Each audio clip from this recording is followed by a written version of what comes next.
through the tunnel cause I see the light. And I'm about to give it everything I got in spite of all of my fears and all of my tears. I'm about to switch it up and start to change the gears. Definitely go all out. Ain't no time for me to postpone and say not now. It's a downhill trip with no brakes, bruh. Know what I was doing, so I counted all the stakes, bruh. Dream catcher, I ain't planning on stopping, no hell nah. It's so crazy how from doing this like all the day, bruh. I'm so addicted to it that I can't give it up, bruh. It already got me hooked, no way of letting go now.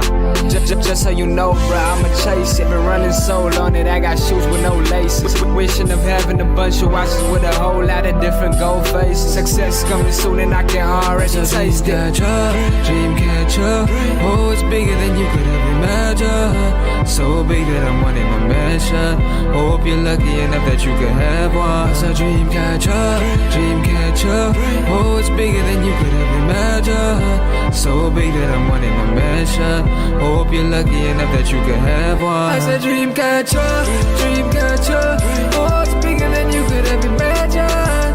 So big that I'm wanting a mansion. Hope you're lucky enough that you could have one. I said dream catcher, oh, it's bigger than you could ever imagine. So big that I'm wanting a mansion. Hope you're lucky enough that you could have one.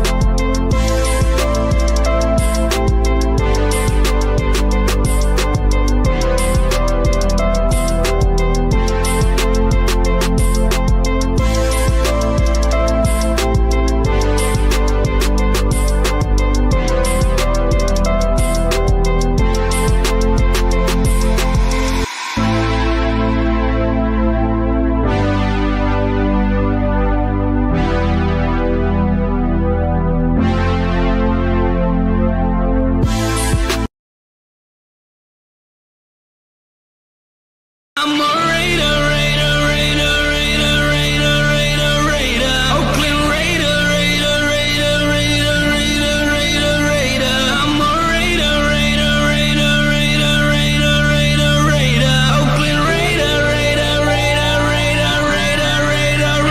I'm a Raider.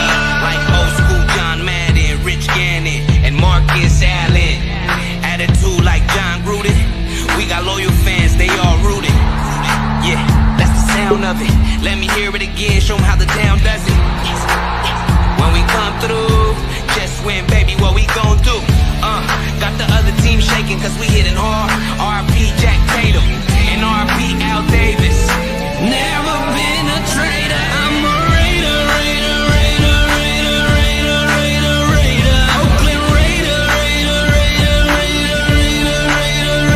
I'm a Raider, Oakland Raider. All I make is highlights, that was Crabtree. Whole crowd do the wave, do the max beat. And my favorite 32, that was Jack T. I look better in a silver and a black tee. When you thought we fell off, Raiders right back. Only one eye and win, eye patch. At the Coliseum, about to make the fire crack. All I make is hard hits like Khalil Mack. Yeah, D-Card, we stars. Bo Jackson, jersey number 3-4. I'm a Raider, Oakland Raider. From the Bay to LA to Las Vegas. I'm a Raider, Oakland Raider, I'm a Raider, Oakland Raider, I'm a Raider.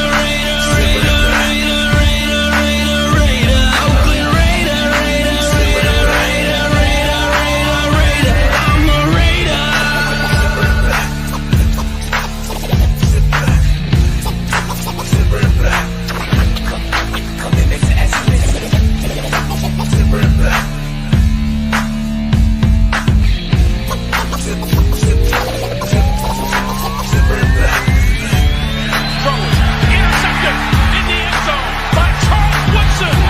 Second career touchdown on a punt return. Can you believe it? Punt return by Jim Brown. The extra point is in. This was our finest hour. This was the finest hour in the history of the Oakland Raiders. The Tom Flores, the coaches, and the great athletes. Your commitment to excellence and your will to win will endure forever. You were magnificent.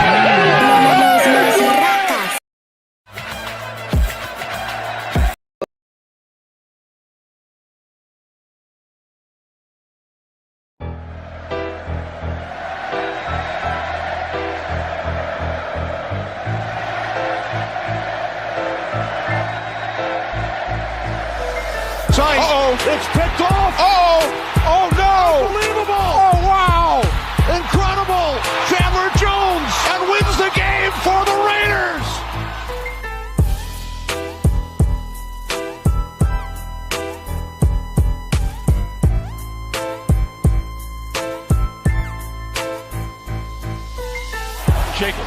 Jacobs with running room right up the middle. Jacobs is on his way. The Raiders are going to win this game.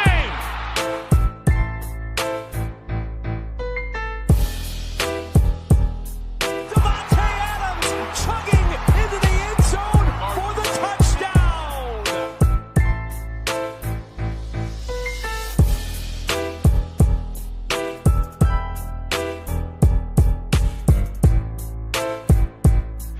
Oh, he fumbled again. He fumbled again. Robertson's got it. And he's got an entourage. By midfield. Got a block by Hobbs. And there he goes. He's got 6.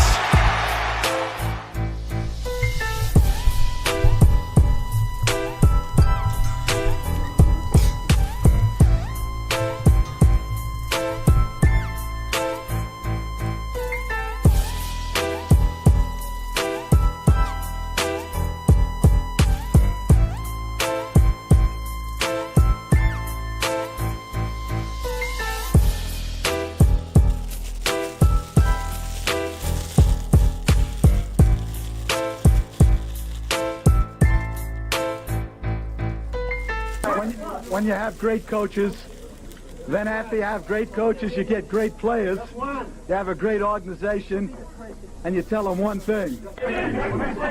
Just win, baby.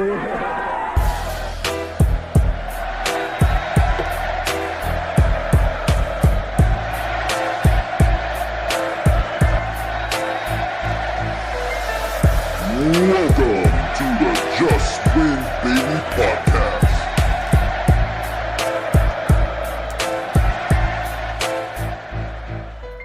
Yo, what is going on, Raider Nation, man? What is fucking going on, YouTube? You know what fucking time it is, man. Welcome to another edition, man, of the Just Win Baby podcast, man. I'm joined in, as always, man. You know what I'm saying? With my guy Pizzle down there below. What's good with you, Pizzle? Saludos. What's cracking with you? Shit, I can't call it, bro. I'm just chilling. You feel me, motherfucker? Motherfucker been working, trying to stack some bread up over the last couple of weeks, man. You feel me? Yeah. Yep. Enjoying the off season a little bit, man. That motherfucking that Kansas City Super Bowl loss is starting to sink in a little bit more and more for me. You know what I'm saying? It just feels that much better, man. You know what I'm saying? But, you know, all bullshit to the side, man. The Raiders gonna have to make some moves. Motherfuckers talking about all this cap space we got and all this shit. But in all actuality, bro, there ain't that much cap space there if you look at the guys that we have to bring back. And that's what we're going to go over tonight, man. We're going to go over guys that we feel like are priority needs. And right now, as you guys can see in the chat, there is a poll up for priority needs. I can only choose 4 options. In my opinion, the biggest 3 is Spillane, Malcolm Kuntz, and Trayvon Merrick. And obviously, I said down below, you know, if you feel like it's somebody else, comment. Right now, 50% of the votes are leaning towards Spillane. We'll get more into that in a little bit, man. Nutty Raider Nate is outside smoking a little shem. You know what I'm saying? I'm about to roll something up right now. You guys know what time it is. But yeah, man, it's going to be an interesting offseason, bro. I mean, in all honesty, like, our offseason has, you feel me, low-key, like, began weeks ago. But, like, it's really the offseason now. Super Bowl's passed. Like, there's no more football. Like, so it's time to dive deeper and deeper into this offseason shit. Obviously, we'll be talking more about, you know, free agency. I'm not a draft guy at all. I'm not a college guy at all. You know, I probably won't be making like a ton of like draft content type shit, but you know, we'll be over here doing other kind of shit. You feel me? We'll be doing our own research on shit. We got a super chat coming in. Shout out to my boy Aunt. ONT6 Soldier donated $5 through Super Chat. F. Dustinazi Cortez Sultan F. Dustinazi Cortez Sultan F. Dustinazi Cortez Sultan F. Dustinazi Cortez Sultan F. Dustinazi Cortez Sultan F. Dustinazi. I am, and a whole bunch of fuck Destinazi Cortez and Sultans, man, with the TTS just, going crazy, man, reading the super chats off. Aunt Six has gotten to the point to where he feels like he has broken the super chat TTS to where he just gonna post it 100 times and it's gonna say that shit 1,000 times over and over and over. Boy, gonna make them guys mad as shit, man. But yeah, man, salute to you, Aunt. We'll give a quick shout out to the chat, man. We'll be here for a few hours, bruh. The links have been sent out to a couple of guys. Raider Nation Jason has been sent the link to him. We sent the link over to obviously Earn and Black. So we should have them up in here, at some point tonight, man. We got Bruce Willis. Saludos to you, bro. Hopefully you're doing well. Steve Luna, Navy vet. You know what time it is, man. SoCal Sal's in the fucking building. Appreciate you guys for pulling up, man. Yep. You guys know what time it is. Willie Wayne's in this motherfucker. Hopefully you guys are all doing good. It is what it is. Saludos, bro. You know what I'm saying? My Stockton brethren, James Furpo, what's good with you, dog? You know what I'm saying? Chilling, bro. You guys know what time it is over here talking our shit. You know what I'm saying? What's good with you, Raider Pete? Saludos, bro. What's good to you, everybody? Ray Love in this motherfucker. You heard? Hopefully everybody's having a great one, man. You know what I'm saying? Motherfucker, been working a shit ton. Got to go back to work tomorrow. But, my daughter's birthday is on Sunday. So I'm going to be taking the family out to Santa Cruz on Sunday. So I'll be out there for my daughter's birthday. But yeah, man, it's Valentine's Day on another type shit. You feel me? The St. Valentine's Day Massacre, boy. What we about to do? We about to tear up YouTube tonight, man. The St. Valentine's Day Massacre, boy. We about to tear this bitch up. You feel me? You know what we do. You know what I'm saying? We got the graphics back, bro. I love my graphics, bro. Like, some motherfuckers be like, bro, you be doing too much with, like, the overlays and shit, gang. I ain't gonna hold you, bro. Like, I love my graphics. I love, you feel me, people seeing the podcast shit right there, all my overlays, all my shit. Like, I love that.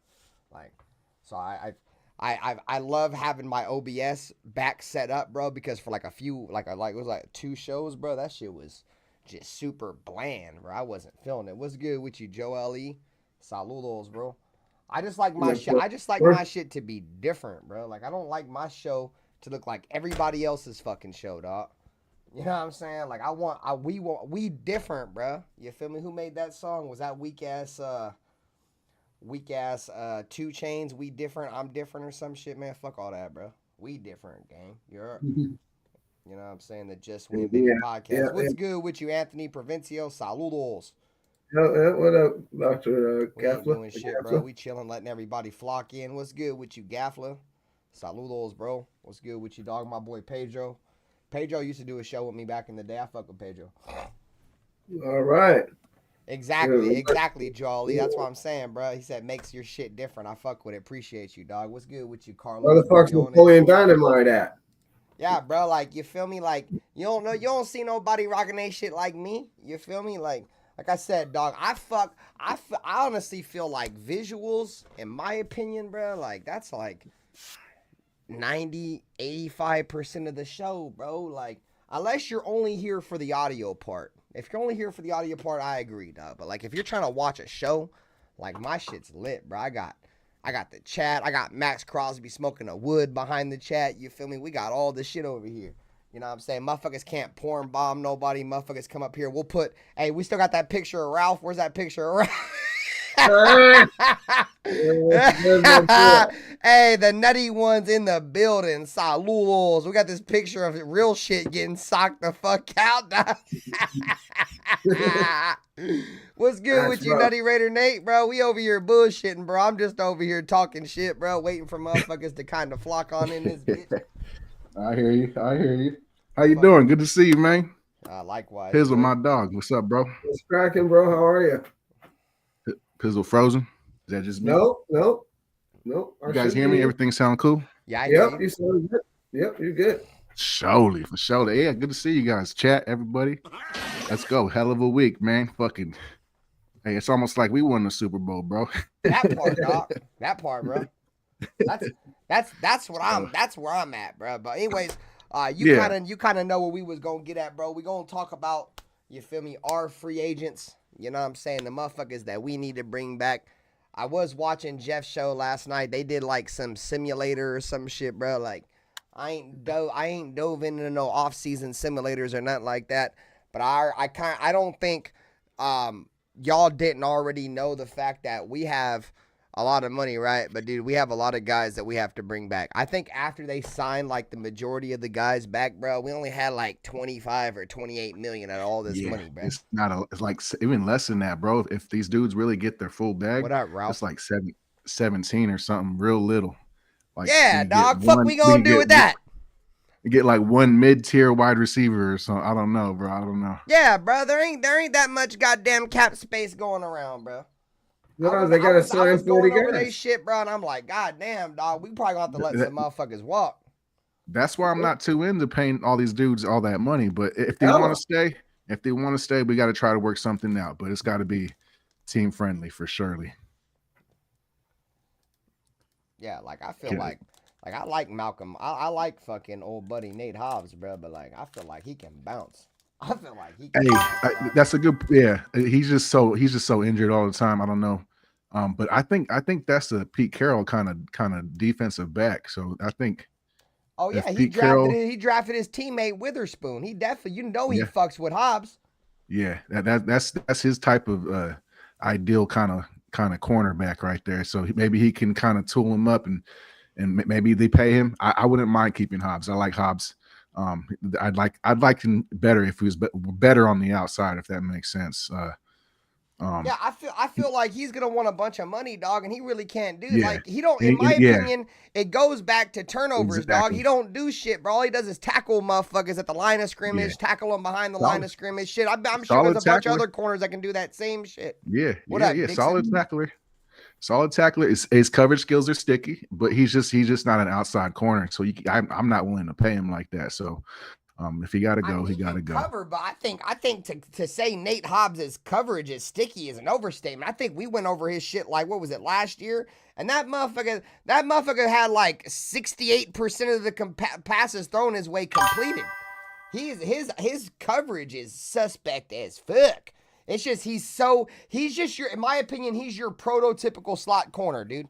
He's like a box safety, bro. Is what Nate Hobbs reminds me of, dude. Without I mean, he tackles extremely good, so I won't say he can't tackle like a safety. But dude, every single time I seem like somebody's getting burnt, except for this year because Jack Jones was getting fucking cooked all fucking year. But it seems like almost every year before this, though, I always seen the back of Nate Hobbs' jersey, bro.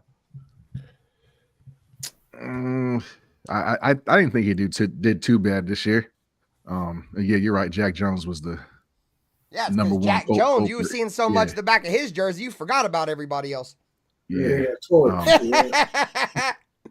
The whole defense in general. The whole defense, I'm willing to let them all go. Like I said, I'd rather start from scratch and bring in their own guys because I'm not feeling too good about paying Morig. I'm not feeling too good about paying Spillane. I think Spillane's one of those like old school players that people ain't gonna like what I gotta say about Spillane. I'm gonna save that for way later, dude. He punches himself out, and then when we really need him, he's like, I don't know. I don't know. That's I'm sure there's a few people out there that feel I like Merrick, bro. Like I like Merrick. I like Kuntz.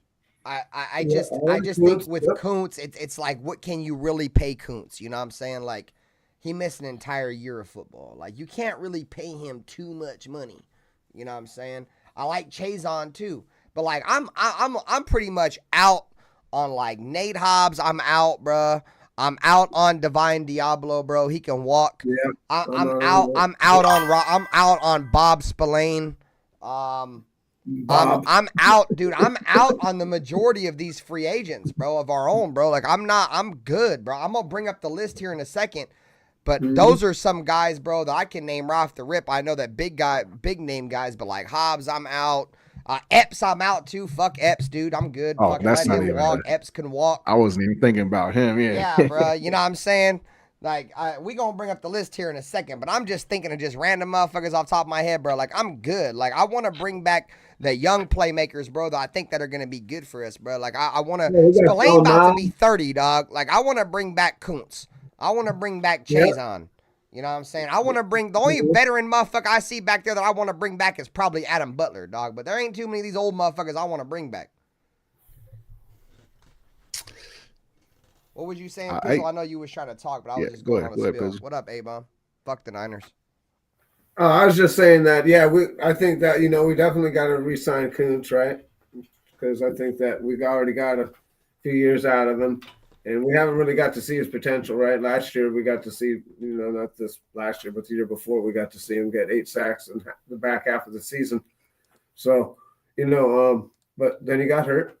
So, hopefully he can pull through. But like you said, how much can we pay him? We're going to pay him $10 million. We're going to, Yeah, 10 million for 1 year. I wouldn't be mad at that. Go ahead and prove it, and then we'll extend that. We'll go from there next year. But God damn you, Anthony Provincia. Why you making it about racism, dog? He was like, Spill should come back on a respectable deal. Ben hates all the good white guys.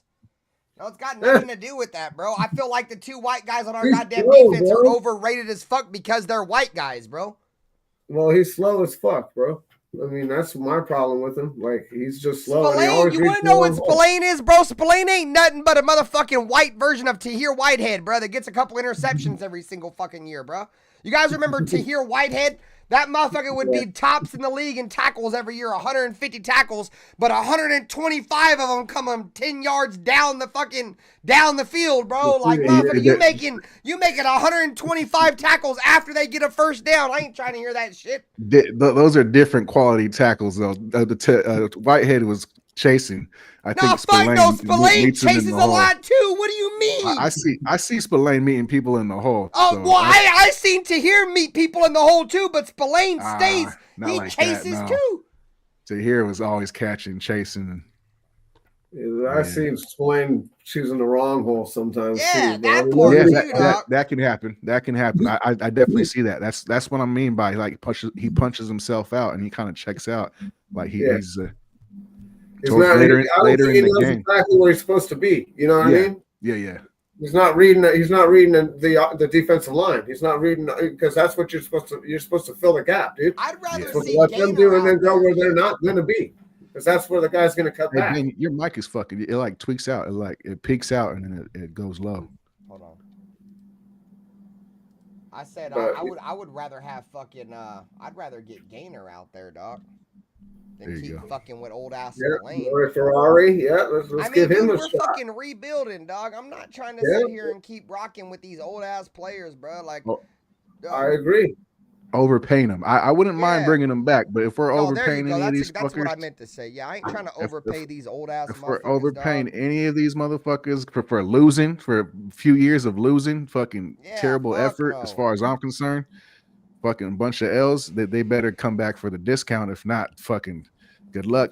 I just want to blow it all up, dude. I want to blow it all up, dude. All the talent that we have isn't that great anyway. So the really good talent that we nitpick and get rid of the rest. We need to upgrade these positions, dude. Running with the same shit that we got ain't getting it done. We need to upgrade. That's the point right now. To answer your question, Anthony Provincial, I'm just not a fan of Diablo, dude. I was a huge Diablo supporter, bro. Like, I was one of them guys that bent over backwards paws, dude, with my takes on Divine Diablo. I tried to stick with him, bro. It's not it, bro. He can't do it, dog. And when we need him, bro, he's injured all the fucking time. Like, bro. I'm good off Diablo, bro. He can fuck you, A-Bomb. Well, you guys, how you guys feel about Diablo? Go ahead, Nate. He's got to go. It's enough. I've seen enough. He's not getting any better. He doesn't understand the position. Obviously, he's always lost on the field. Just talk about choosing the wrong hole. I see that all the time from Diablo. He'll get blocked by a guard and he'll just that's that. It's just he doesn't try to fight off it. He's not strong enough to beat it. He's not quick enough to beat it. It's bad. But sometimes he will flash. I'll give him that. So I get some of the pushback on him, but again, unless he comes back for the discount, I don't give a fuck. That's what it all comes down to. They come back at a discount, and I can work with you. If not, kick rocks, bro. He flashed during his contract year, bro. He wasn't available at all. He's been hurt majority of the whole time. The whole time that he's been a Raider, dude. You know. Hey, that's most of these dudes. That's most of these dudes. The dude flashing contract year. Yeah, let's be real, bro. The dude ain't really fucking flashed for all, dude, except for like this year. He made a couple of plays. Like, the dude ain't did shit, bro. Exactly. It's his contract year. It's the same thing that happened last year. I can't remember who it is off the top of my head right now, but they had a good year last year, but the years before that they weren't doing shit. It's like, come on, man, we can't paying for you for one good year. You know? I can't. At one point, I was making the excuse, you know, like, okay, Diablo's a converted safety. You know, obviously they brought him in. They want him to play linebacker. He was a safety, right? Kept giving him the benefit of the doubt. Bro. But at some time, enough is enough, bro. Like, you making a couple interceptions and shit in a contract year, like, that just doesn't move. I mean, unless we can, I see Raider Pete just said in the chat right now that he'll stay because we don't have depth at the linebacker position. I mean, I could understand that, but to go back what Nate said earlier, bro, I don't mind bringing some of these guys back, bro, but I am not going to overpay for any of these guys, bro. Like, I feel like some of these guys, you know, and I like Trayvon Merrick. Do not get this fucked up. You got a lot of guys that had completely bailed on Trayvon Merrick in his second year when he had fucked his hip up. Dude, a lot of Raider fans like, no, fuck no, Trayvon Merrick. And I kept riding with him, right? But at the same time, I feel like Trayvon Merrick probably feels like he deserves more than what he's worth.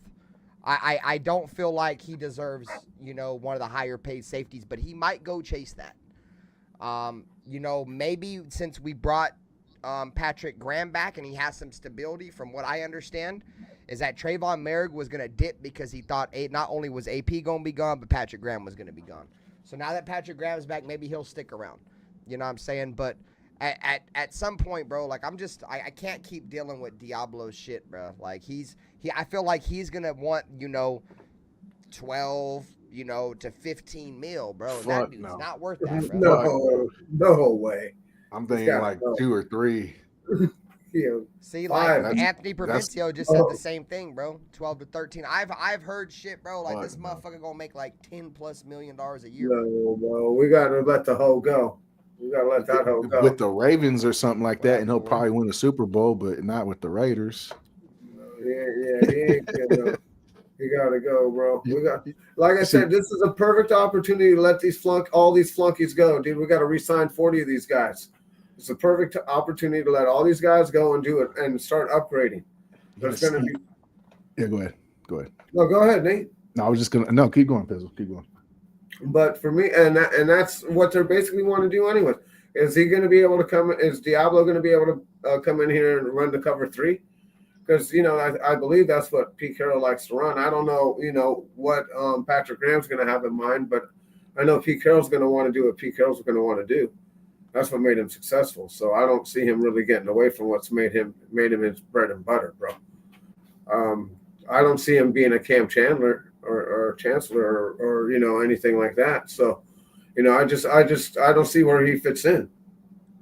You know, same thing with Spillane. I think you know, Spillane is an old school linebacker, but he's too slow. He's, you know,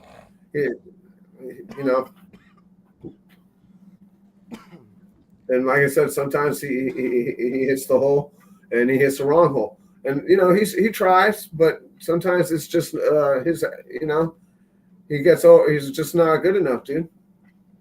That's all I got to say is I think we could do better. I think we could upgrade. Everywhere, every position. Exactly. Other than tight end. Well, I don't think we need to draft any more tight ends for a little bit. Yeah, no, I think we're good there. Tight ends at all, dog. But yeah, no. I mean, at this point, like I said, I want to get that DT from this motherfucking Brock Bowers, though, dude. I mean, I hate to cut you off, Pizzle, but like Brock Bowers, bro. Like, goddamn, dog. I knew you were gonna get the knee pads out. Bro, you knew the knee pads were coming out. What up with you, Black? Saludos. Hey, you, bro. I'm trying, bro.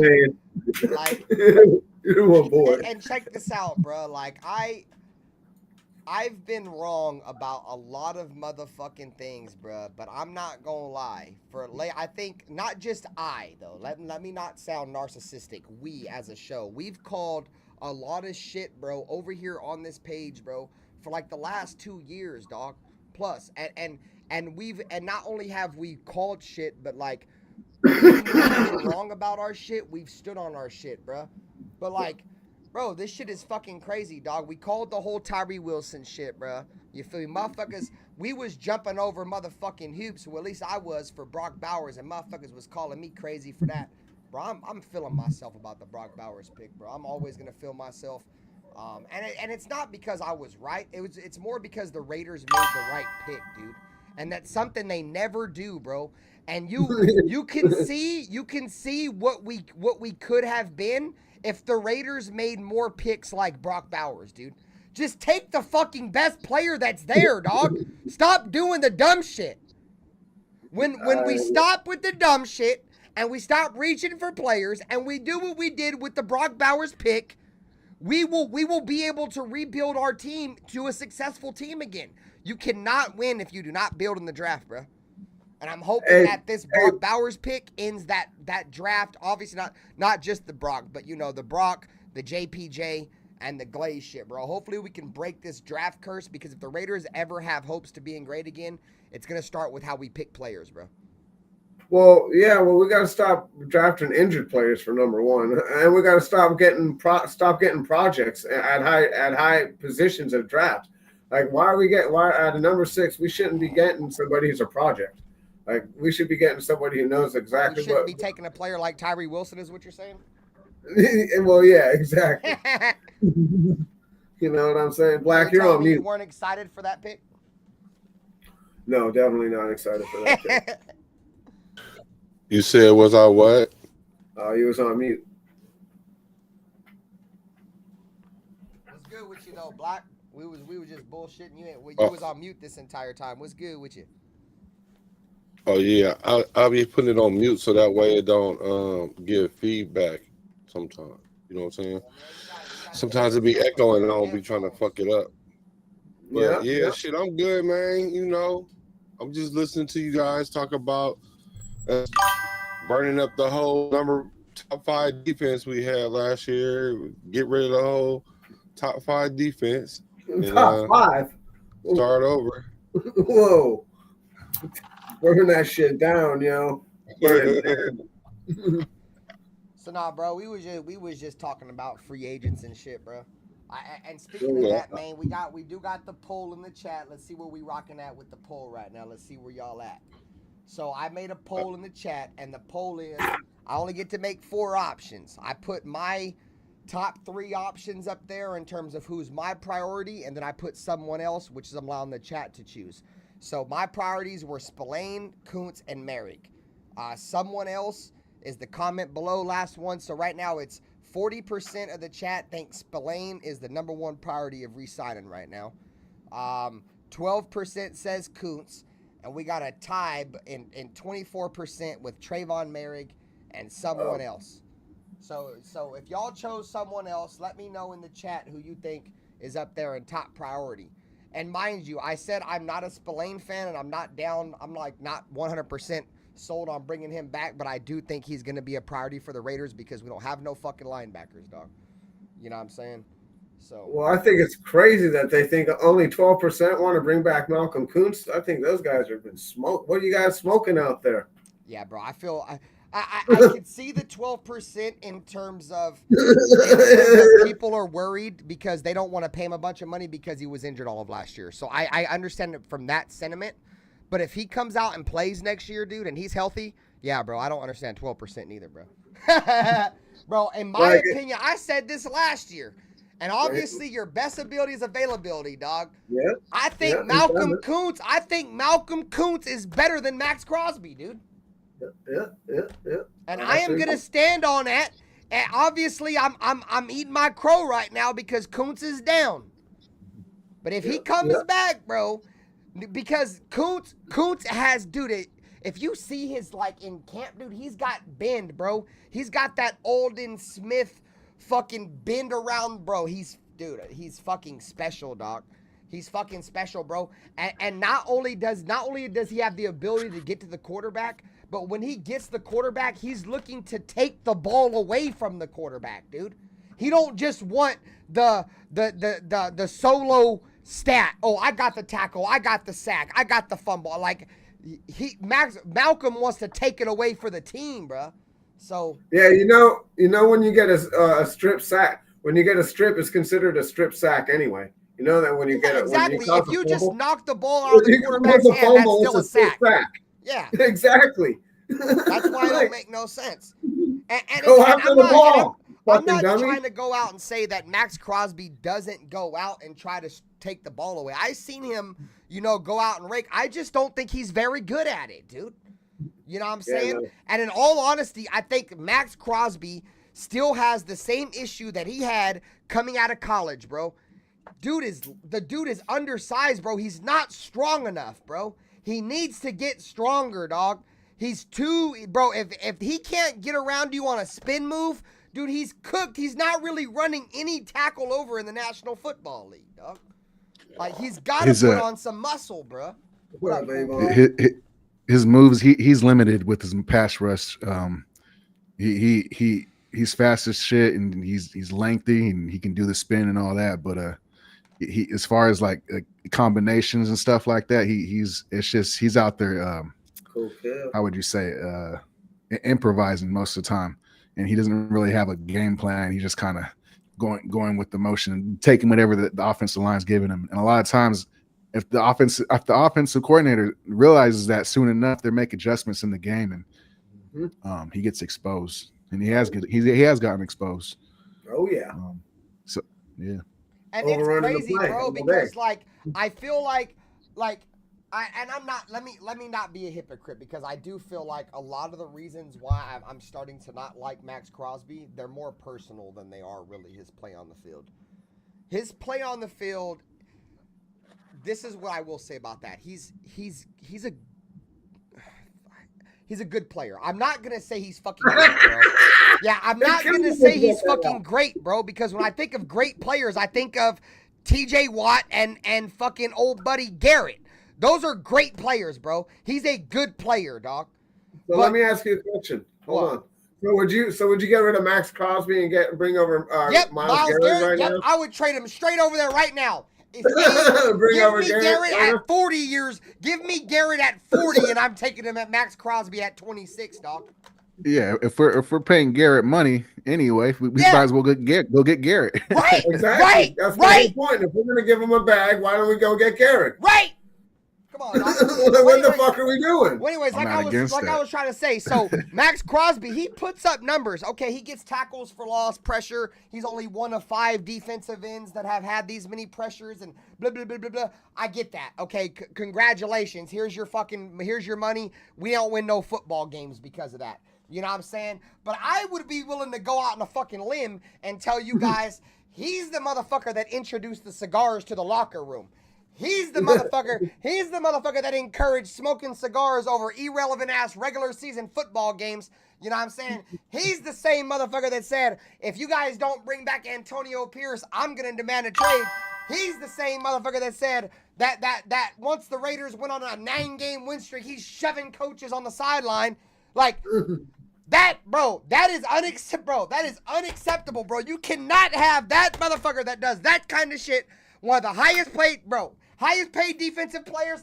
Hell no, bro. That means all your players in your organization are going to feel the same way, dog. That is fucking pitiful, bro. That's fucking trash. That is not the greatness of the Raiders. If the Raiders were winning Super Bowls or playoff games, I wouldn't be so... Bro, get the fuck out of here, dog. Trade Max Crosby right now for a bag of potato chips, boy. Fuck out of here. Hey, Joel Lee, I agree with you, bro. Give that motherfucker a cold Taco Bell taco. I'm sorry, buddy. Joel Lee has a comment. He says, "Hey, I feel like Crosby is the least of our issues, to be honest." And I agree with you, bro. That's you know what I mean. We got a lot of issues.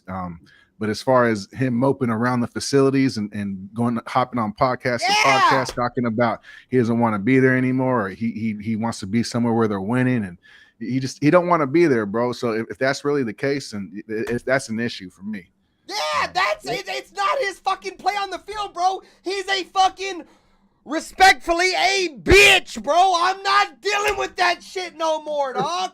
You're acting like a bitch. You're acting like you're bigger than the fucking team, and you're not. Max Crosby thinks he's bigger than the fucking Raiders, bro. That is a fucking problem. Am I the only motherfucker out here with 2 eyeballs that thinks Max Crosby thinks he's bigger than the Shield? Am I the only fucking person that feels that way? And am I the only person that feels like the dude is a bitch? He's Devontae Adams on defense. Yeah, well, he has been complaining a lot. You know, I mean, if you don't want to get the fuck out of here. Exactly. If you don't want to be on a losing team, quit taking our money. Right. That's what I'm trying to fucking say, Pizzle. Get the fuck out. You know what I'm saying? That shit fires me up. I love Max. Look, his jersey's back there. But he's acting like a bitch, and I'm done with it, bruh. What up, Black? What you got to say? Let's hear what Black's got to say. We've been talking. Let's hear what Big Black's got to say. I think Benther need to go get some meow. Meow. I'm fired up, bro. I love the Max Crosby talk because I love Max Crosby, but he's just bro. He's tripping. So what you do tonight is you go in the room, put some candles and shit or whatever you got in the room. Tell your girl to put the Max Crosby jersey on. and just go ham. because I understand what you're saying. I feel your sentiment. I really do. And the thing about it is, for me, is I have 2 schools of thoughts about it. I have an emotional thought about it, like, okay, if you don't want to be here, don't be here. But then I also understand it's the nature of the business. So I see what it is. And not only that, it's not like he fucking up the franchise. The franchise really fucking up his career. So looking at it from their aspect, whatever, I see it. So what I think needs to happen, though, so that's my logical thought. Now, this is my personal thought. My personal thought is I think we just need to go and give Max his money. We need to keep the leaders on our defense on this team because we're trying to win right now. So that would require us to have veteran leadership, and that would require us to have Max, get Kuntz. We don't need to fuck with the D-line at all because the D-line is built for us to win games against the Kansas Cities and against our division, really. So we just got to stick with that. Now, as far as Hobbs and him, I think we need a veteran corner on the back end. I think we need Merrick. I think we got to keep Merrick and Palomalu together. Diablo, I've always said that Diablo always at the wrong place at the wrong time. Like, I don't understand. Like, but then when he was hurt, they couldn't stick nobody in there. So if we can find somebody, cool. Now, if all these guys are asking for money like the standard of the league are right there near it, then let them kick rocks because they're not that good. You know what I'm saying? I'm saying we should just keep it for continuity's sake. That's all. No, yeah. No. I think we all kind of said that, but you definitely verbalized it and articulately. So appreciate that, Black. So this is how I felt. I was gonna say this. Oh wait! Did y'all see the interview with Max Crosby with Gruden? No, we didn't. I didn't see it. Check that out. Oh yeah, I seen that shit. John Gruden trying to save face. Oh yeah. Yeah. Anyways, I was gonna say we'll talk about that in a minute. I was gonna say though about Trayvon Merrick, the reason why I feel like he's so imperative, bro, to our defense, it's because like he's one of the few guys on our back end, bro, that's like the veteran, bro. Like he's the dude who kind of knows all the calls. Like he knows Patrick Graham's defense. Like he's like really the only true veteran in our secondary because Marcus Epps is for sure gone, dog. You know what I'm saying? Like Trayvon Merrick, I feel like is very important to our defense, bro. Like my issue with Trayvon Merrick is I just feel like he's gonna go act like he demands a lot more money. And we gotta watch out for Dallas, bro. Because I know Dallas wanted to draft Trayvon Merrick in the draft, bro, and we traded up in front of Dallas to take Trayvon Merrick. Trayvon Merrick is from Texas. He played at TCU. So, you know, obviously Dallas ain't in a good shape or in a good spot right now neither, so maybe he doesn't go there. But I know Dallas would be probably willing to break a bag on somebody like Trayvon Merrick because they wanted was it him. TCU or Washington? He went to TCU. Okay. Yeah. But yeah, Some fucking purple team. yeah, fucking old buddy. Yeah, dude, Dallas wants him bad, bro. They're probably going to overpay for him. So, I just don't know if the Raiders are going to want to match that number. Well, that's the nature of the business. If another team decide they want to outbid you, then to the victor goes the spoils, because it's not like he a cornerstone. Well, he is a cornerstone of our defense. Fuck yeah, I feel like he's one of the few at least. But the thing about it is so is Spillane, so is Crosby, and we're wobbling on should we even re-sign these guys. So if we're gonna do that for one, then we might as well do it for all of them. But I don't think we should do it for none of them, actually. Yeah, I just feel like I want to bring back the most important positions. I feel like on our defense at least, bro. And that's pass rusher. We need to keep that defensive line where it's at, bro. Like if I want Kuntz, but if Kuntz don't come back, dude, we got to get Chazon. You know what I'm saying? Like, or I would prefer to bring them both back, to be honest, and have Max, Tyree, Kuntz, and Chazon just have this fucking crazy pass rush. The more the better. Exactly, bro. Have this crazy fucking depth and rotation on your defensive line. You know what I'm saying? Keep guys fresh. You guys seen how the Eagles did it in the Super Bowl, bro. Like, I feel like with the depth, if we're able to bring back Kuntz and bring back Chazon, and Tyree Wilson can live up to his hype, and Christian Wilkins can stay healthy, and we bring back Adam Butler, and Max Crosby's good, I feel like the Raiders have a very solid front. I feel like we could probably rush 4 and be good, bro. You know what I'm saying? With the amount of talent we have. Chazon, you know. Yeah, that's what we're going to rely on. That's exactly what we're going to rely on. And we're going to, because if you look at the history of Patrick Graham's defense, even when he was, you know, before us, you know what I'm saying? He's not a defensive coordinator that blitzes a lot, bro. He likes to depend on his front 4. You know what I'm saying? So if we bring those guys back, dude, I feel like we'll have a shot, bro. And then at the end of the day, I feel like you have to be able to cover on the back end. If you have a veteran in your secondary that's a good player, you need to keep him. You know, and that's why I feel like we need to keep Trayvon Merrick, dude. I feel like keeping Trayvon Merrick next to Isaiah Palamau, who's another free agent, but he's restricted, so he's really not a free agent. Like, I feel like the Raiders are going to match any offer, and he's going to come back. You know what I'm saying? But, you know, we need to keep Trayvon Merrick next to Isaiah Palamau, dude. Well, you know how we've been over here. I've been a huge fan of Isaiah Palamau. I'm glad that he finally got his run. I felt like he was better than Marcus Epps, you know, the year before Marcus Epps even played. You know, we was fucking with Isaiah Palamau. But I feel like it's imperative to Isaiah Palamau's development to keep somebody on that back end with him that understands, you know, what Patrick Graham wants to do. He understands coverages. Palamau is going to benefit a lot from that from Trayvon Merrick, dude. So, yeah. So I want to keep the pass rushers, and I want to keep our secondary, bro. I don't think Isaiah is a slam dunk to come back. I hope he does, but I can see someone like that. He's not unrestricted. So I mean, you think the Raiders aren't will? You don't think the Raiders are sold on matching a contract? But if he goes somewhere where he wants to be, link, I'll send it to you, bro. Let me know. Say there's somewhere he wants to be, like his uncle's old stomping grounds in Pittsburgh. They might be able to snatch him up from us. I'm just saying. No, he's restricted, Nutty Raider Nate.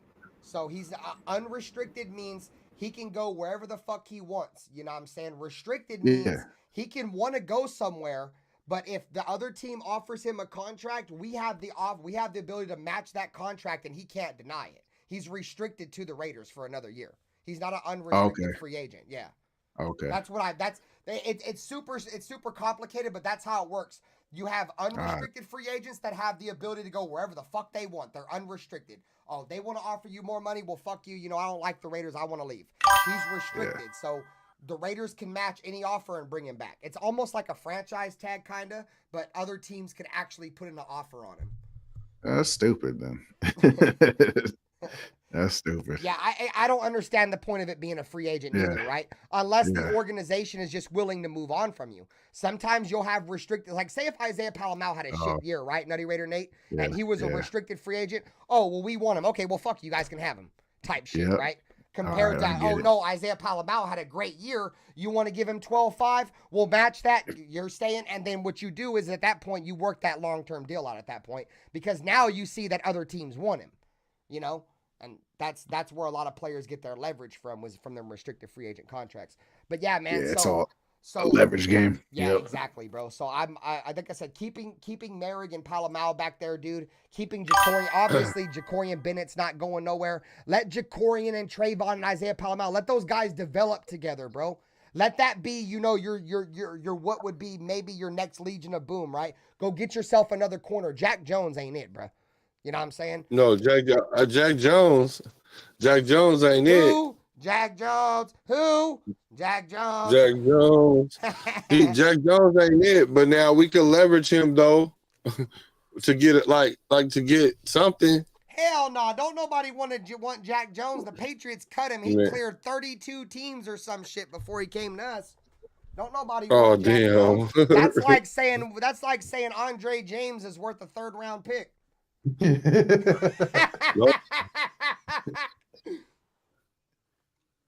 Hey, PFF said so, bro.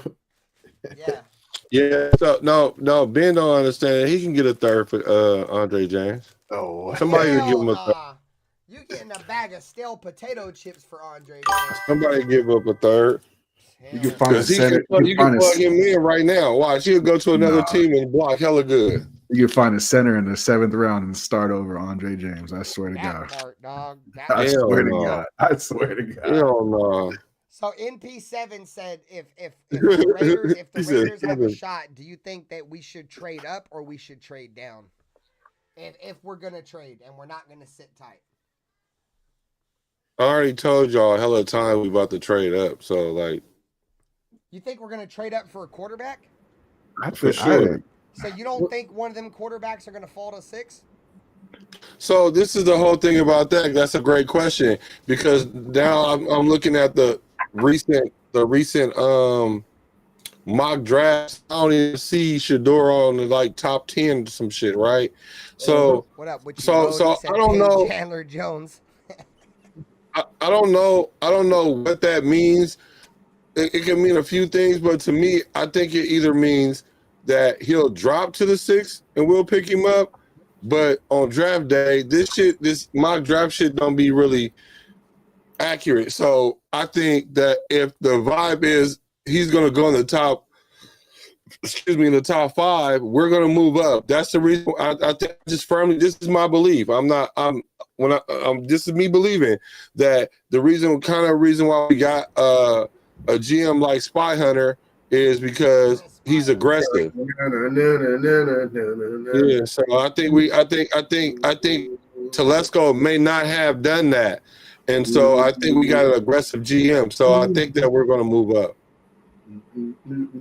All the mock drafts I've seen so far, they all got Shador falling. Like they all have the Raiders taking Shador at 6.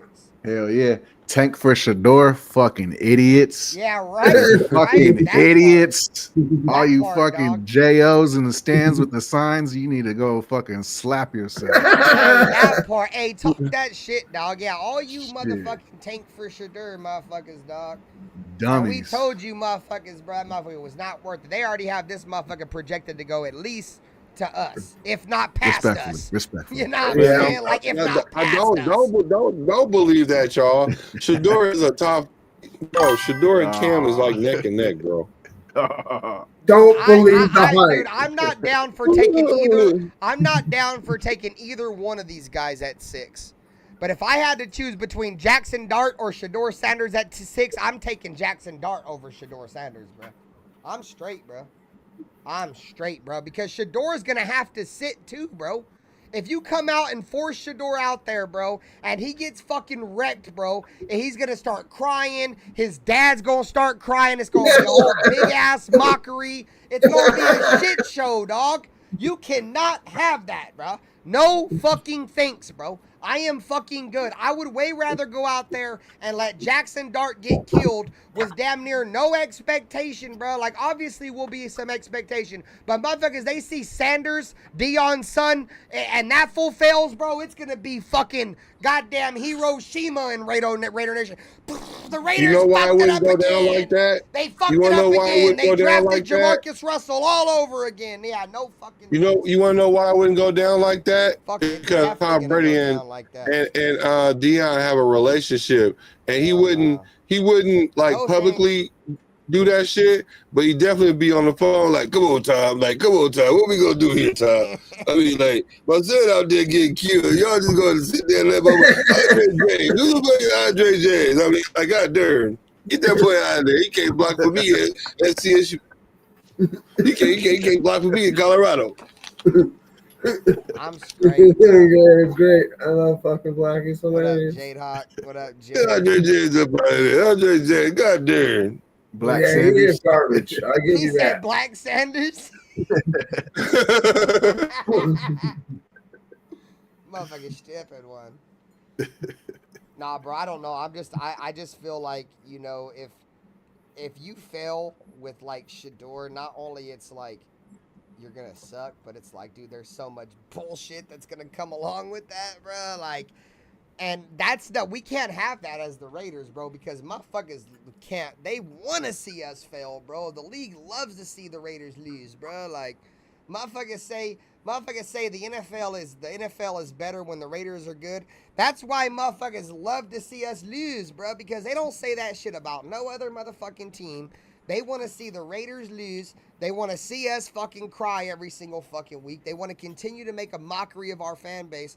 Like, we are fucked, bro. Like, and hell nah, bro. I'm fucking done, dog. Scrape. Ain't scrape, but straightening. You know what I'm saying? What's good? Birdie in the back. We gotta turn this shit around, bro. Motherfuckers, I'm done being the laughing stock, bro. Fuck no, bro. And we can't keep doing this shit with these players, bro. That'll, if the shit blows up, I feel like drafting Shador Sanders will blow up worse than Max Crosby fucking smoking cigars over irrelevant regular season games, dude. You just cannot have this, bro. Like, motherfuckers, and I get it, bro. I get it. Henry Ruggs killed somebody, bro. But if we can't draft Jalen Carter, we can't draft Shador Sanders, bro. You don't want that motherfucker in Vegas, bro. You do not want Deion Sanders' son in Vegas, bro. Whatever. Oh, it's because he's a quarterback? Man, fuck that, dude. Well, I gotta work on my Shador impersonation. Like, he's got too big of a personality, bro, to be there, dude. He's got too big of a personality. Yeah, to be in Vegas, bro. I feel like Shador's not gonna get in trouble, bro. Shador's like the biggest of anything in Vegas, Paul's like, nah, I'm good, bro. Man, you was talking about Shallow. Now Shallow, I don't know. You might have to go get him out the whole house. I'm good, bro. I just feel like there's too much. I feel like the risk outweighs the reward, bro. Like, and he's not even like, in my opinion, like a true like top, like not even a top, but like a true first round quarterback, dude. Like, I don't feel like the only reason why that motherfucker is even a first round quarterback is because this quarterback draft class is ass, dog. It's fucking garbage, bro. It is ass, bro. I think last year he was like if he would have came out last year, bro, he'd have been like the 7th or 8th quarterback drafted, God damn it. Now bro, he's considered to be number 1 or number 2. Fuck out of here, dog. Bro, if Shador was any good, a school like Alabama or Clemson or one of those big SEC teams would have swooped him up and they wouldn't let him get out of their grass. Yes. But because he took the easy route and his dad coached him all the way. It's just, I don't know, bro. It's too much going on, bro. I don't. And MP7, I get your thought that there was no drop off going from a HBCU to a power. Like, come on, like Shador didn't have no fall off. He ain't play against nobody, bro. Then when he did play against good teams, bro, they got smoked. Yep, he disappeared. Every single time they played a team that was a top team, they got smoked, bro. Yeah, they didn't have much of an Alabama quarterbacks as ass. I get it, but at the end of the day, bro, you have to be able. If you can't play against these top teams in college, you can't play against anybody in the NFL. That's because crazy. Just the top teams in college aren't even gonna make it to the NFL, bro. Man, if Shador would have played on Miami, he would have did the same thing, man. Well, we don't know that. If my aunt was born with a fucking pair of testicles, she would have been my uncle. You know what I'm saying? Oh, here we go with that. So you telling me? So what you're saying is the people that go to the SEC and all the top schools, those are the ones that go to the NFL. Like, no, that's not true. So just because he didn't play an SEC team doesn't mean he can't compete in the NFL. You can look at his skill set and tell that he knows how to read defenses better than at least half the NFL quarterbacks. So I'm not hearing that, man. I'm not hearing it. I'm not hearing it. He's calling sardines on that. Oh, you want to hit the anchovies? Anchovies.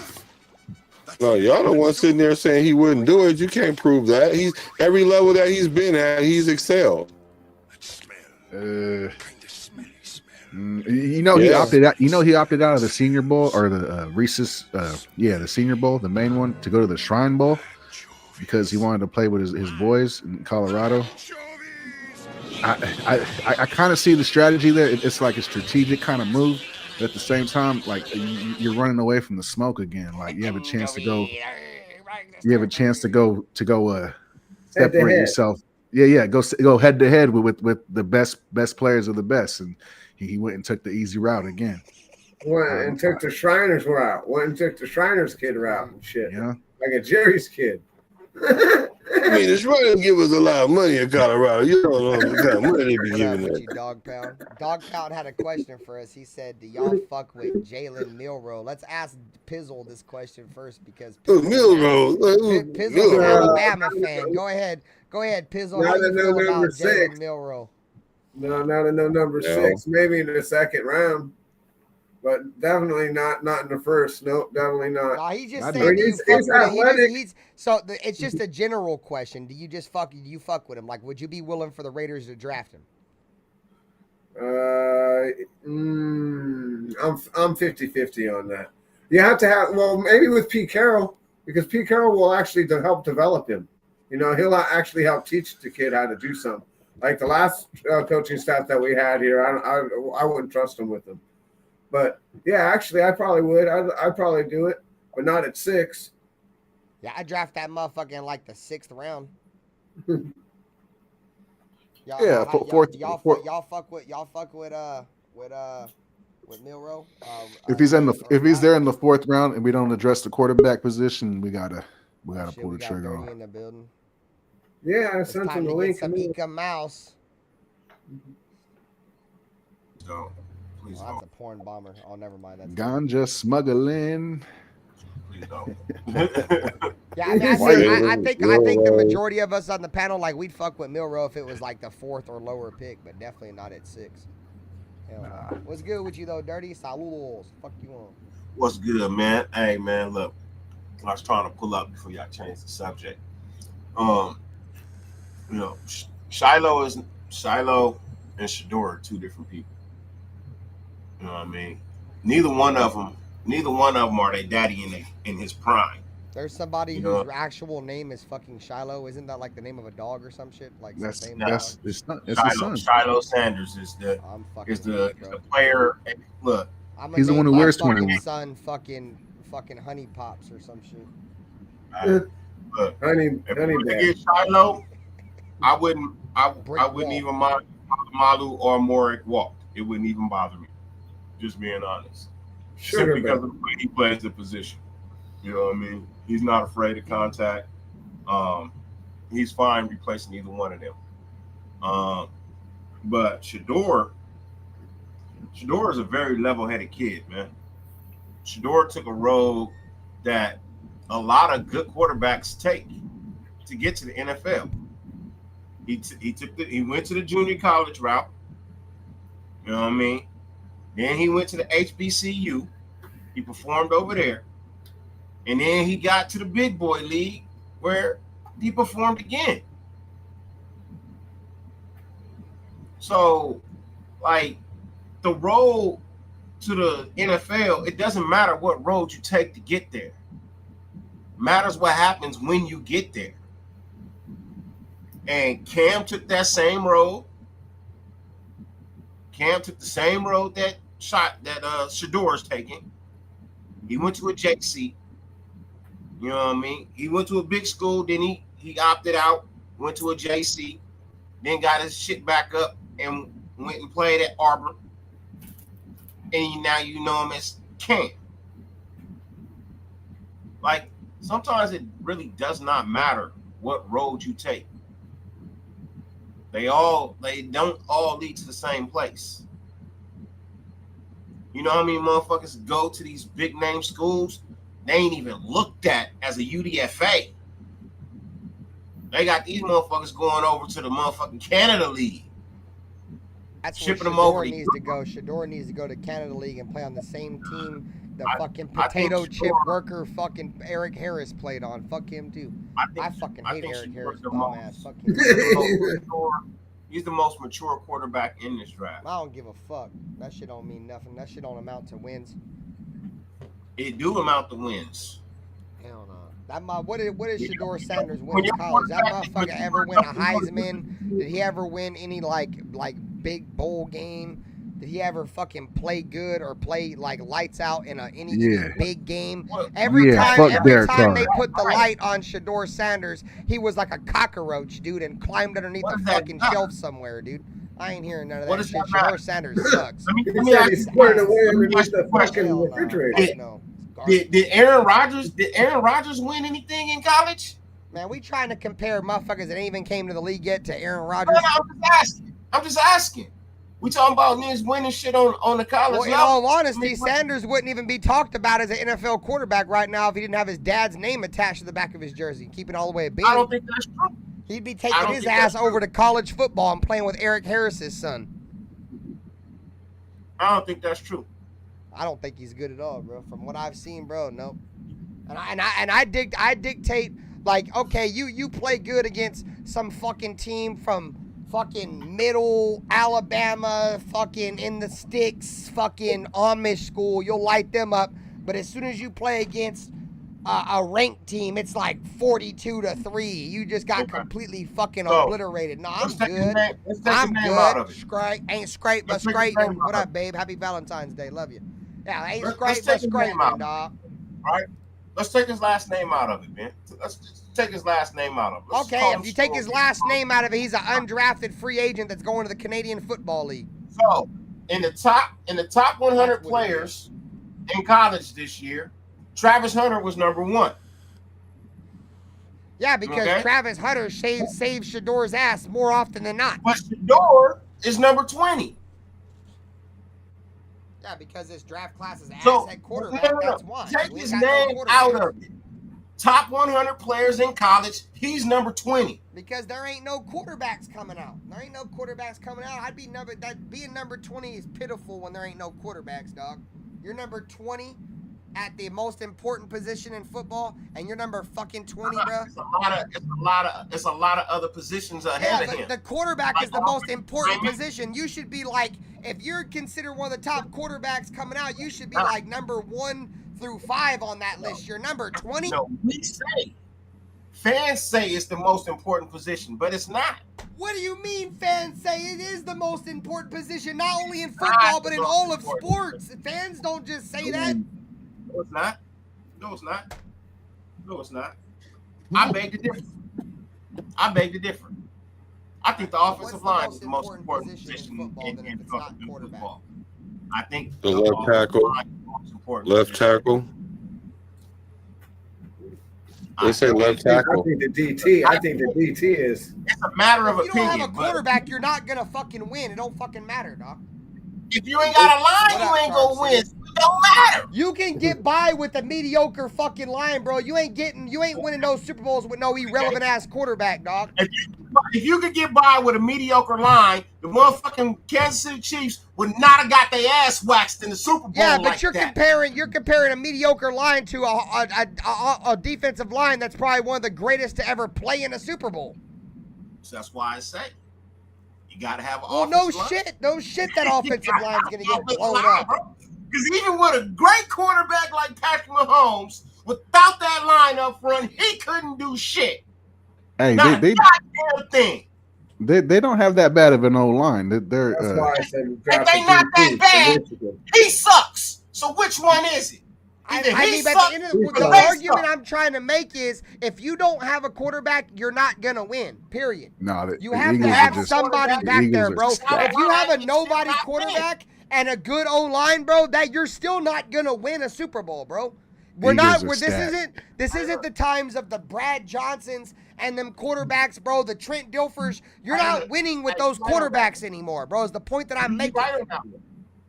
You got me on that one. That's the argument that I'm making at the end of the day. You know what I'm saying? You got to have somebody back there. You'll win with that defense, though. You'll win with those defenses because look at I don't know if you can win with those defenses in this era of football because the way they play isn't allowed anymore. Well, the way that they hit isn't allowed. They still play the same scheme.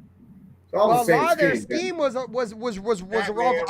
revolved around how these motherfuckers. They still ran 4-3. They still ran nickel. They still ran all the same shit that they run today. Nobody's come up with no special new shit. Didn't Joe Burrow get sacked like 50 times that fucking 1 year where they went to the AFC Championship? Like more than that. He got more than that. Yeah, and they went to the AFC Championship or some shit, bro, and he got sacked like 50 fucking times. They lost to the Rams in the Super Bowl. Okay, yeah, see, there you go. My bad. So, yeah, they went all the way to the Super Bowl, and that motherfucker got sacked 50 times or some shit, bro. But it wasn't a Super Bowl. I'm just saying, bro. Like, but at the end of the day, the whole argument is that you can have an O-line all you want, dude.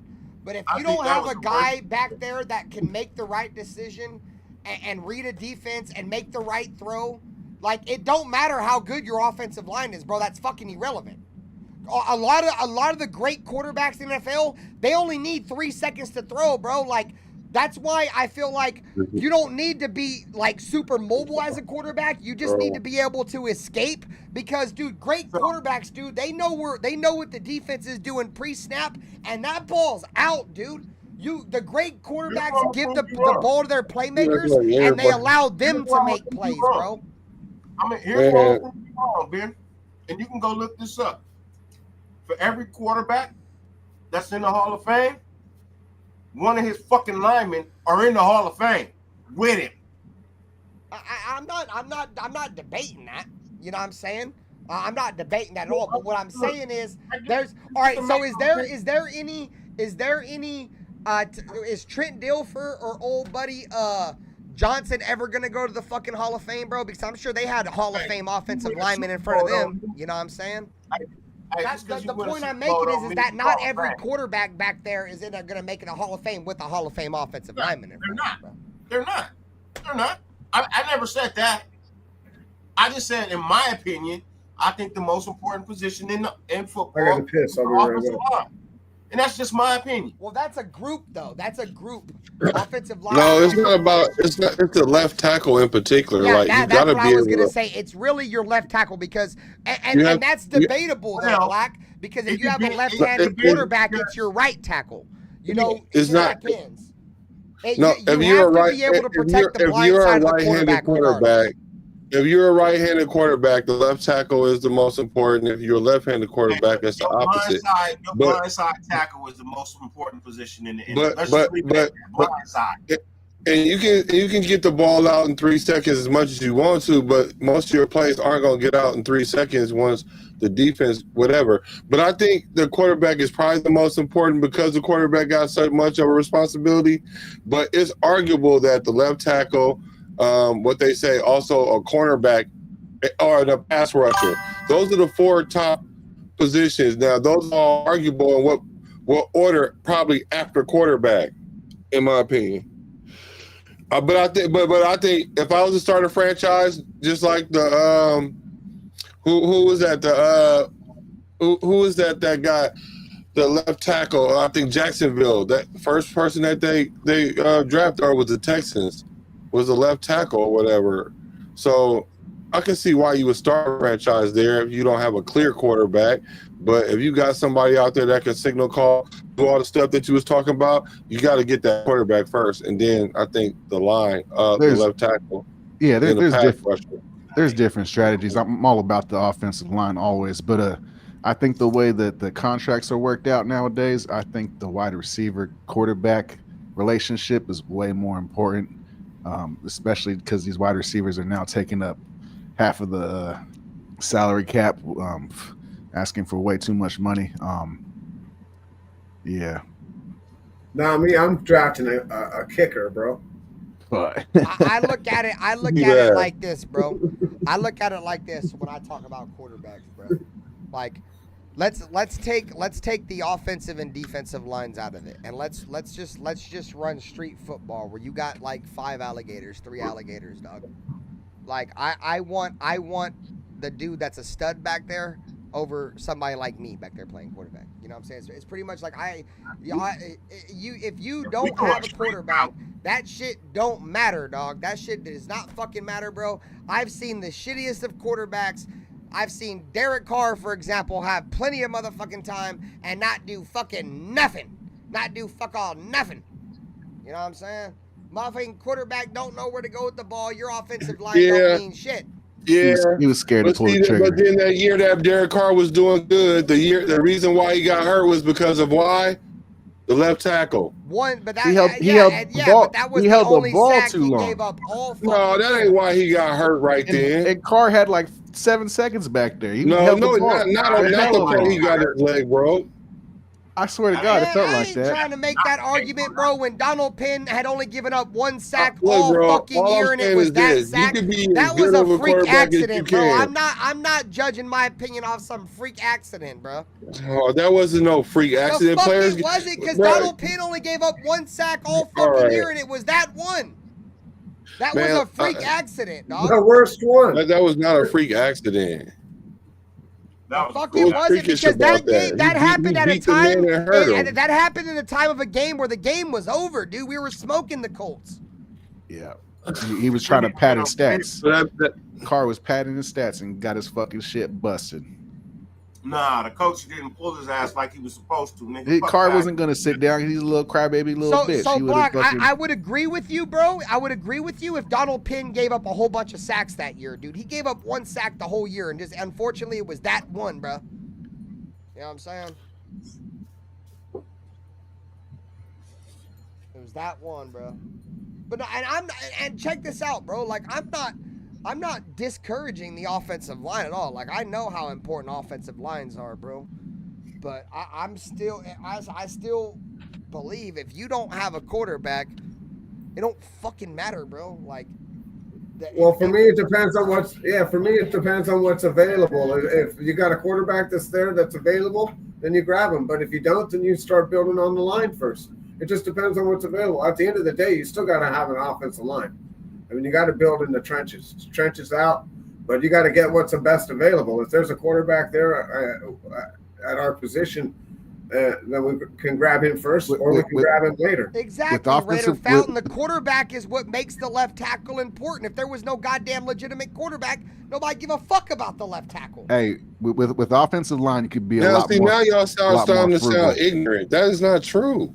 No, yes, it is, because if there was no quarterback, offensive lines wouldn't even fucking matter. All right. Okay, you're right. I mean, am I stupid? So does the quarterback? I wouldn't be surprised if I'm stupid. No, I mean, you never see a weak ass left tackle. If a left tackle get beat like twice in a game, they taking his ass out instantly. Bullshit! Because you cannot run an offense at all. You can't run an offense at all without a competent left tackle. Like, for real. You just can't. I don't care how competent your quarterback is. I don't care how he pre-snap reads. I don't care about none of that. If I'm sitting here going like this, looking down during my reads, and I know I don't get the ball out in 3 seconds, then I'm going to get my back broke every other play or every third play. That's the issue. It's different if it's the right tackle or a guard or even the center. But you can't have the left tackle tripping at all. So that shit is hella important. I'm saying that the quarterback is the top, but left tackle, that's like the next thing you gotta have if the quarterback is the first person. And you that's gotta the have whole that. goddamn argument we've been making this whole time. Black is the goddamn quarterback. No, but read the comment. Because then you just said it don't matter or is irrelevant about the line if that's not true. Chat. I was agreeing with what he said. Is that if well, I'm disagreeing with him, not you. Important because of a quarterback. That's it. No, that's not true. But whatever, you can say it's true. It's fine. I mean, the left tackle's primary responsibility is to block for the quarterback. The right tackle primarily is the guy that's supposed to run to that side, bro. So yes, the quarterback and the passing game is what makes left tackles relevant, bro. Okay. I mean, like I said, unless you're right-handed, then it's unless you're left-handed, then it's the right tackle. I'm not saying that's just the narrative of offensive linemen. Is that your left tackle is your pass protector, and your right tackle and the right side of your line is supposed to be the mauling side of your offensive line. What up with you, J-Dub? At the end of the day, Pete Carroll's teams historically don't spend a lot of money on offensive lines. And I think that's okay, because I think you can be frugal on the offensive line as long as you got chemistry there. As long as your guys have cohesiveness and they can gel and everybody's on the same page, you can kind of go frugal right there. But yeah.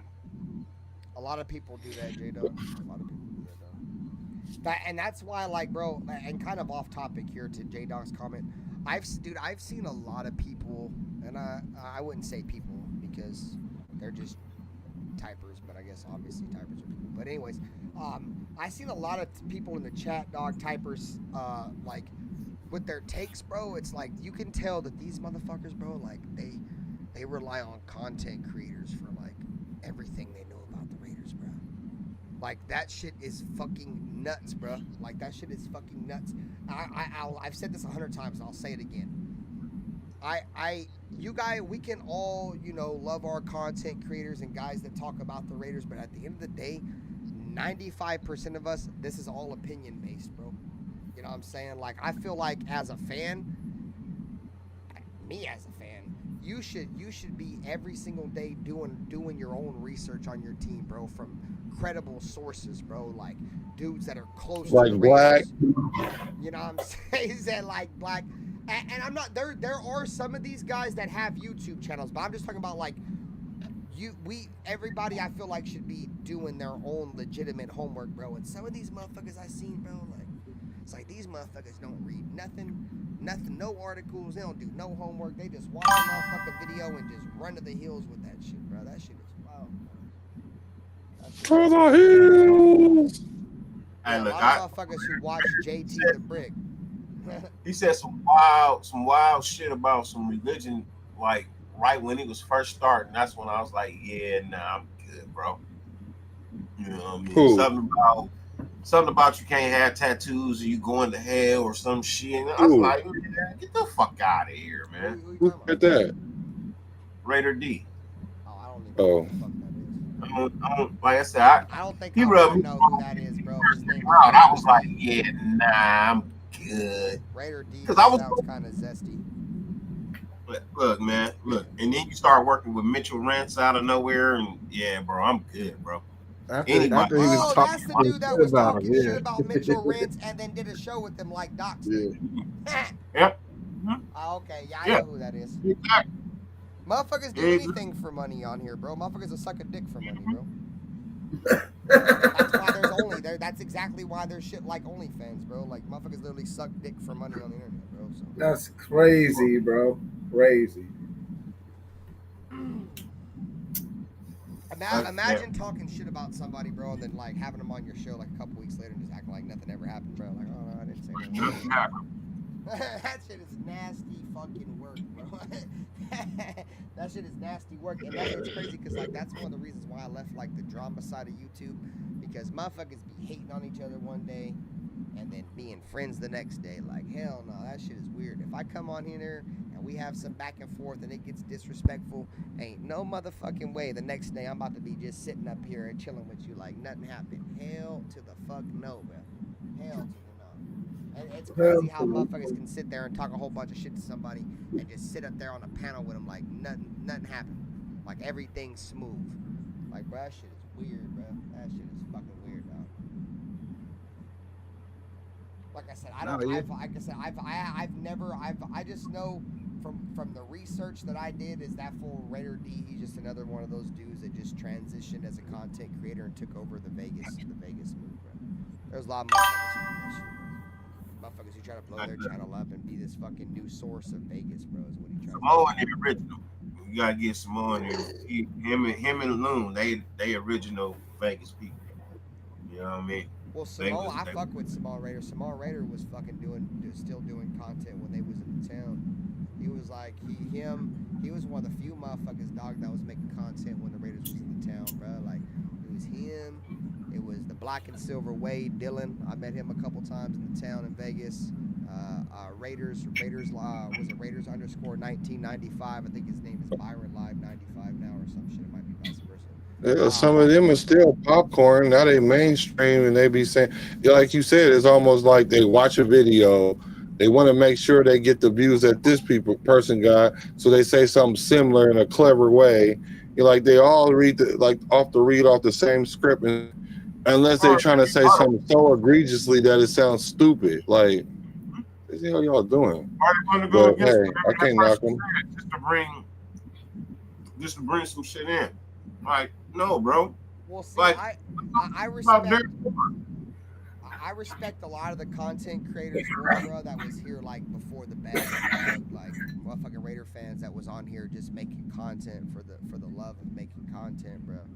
Like once YouTube started dropping the bag on folks, dog, a lot of people started coming out of the woodworks, dude, trying to make YouTube content. You know what I'm saying?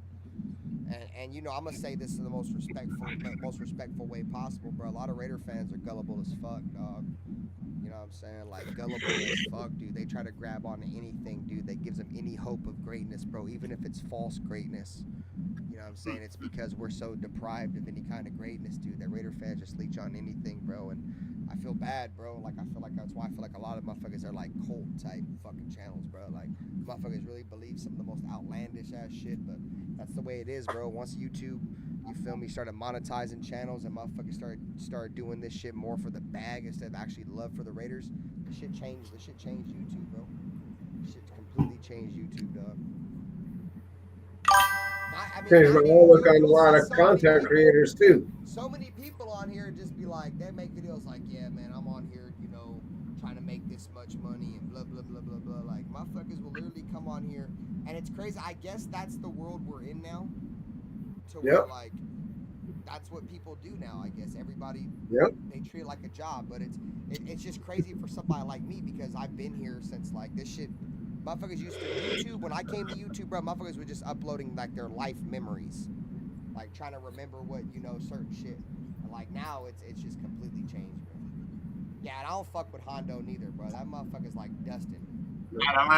Anthony Adelanto. We was in Adelanto.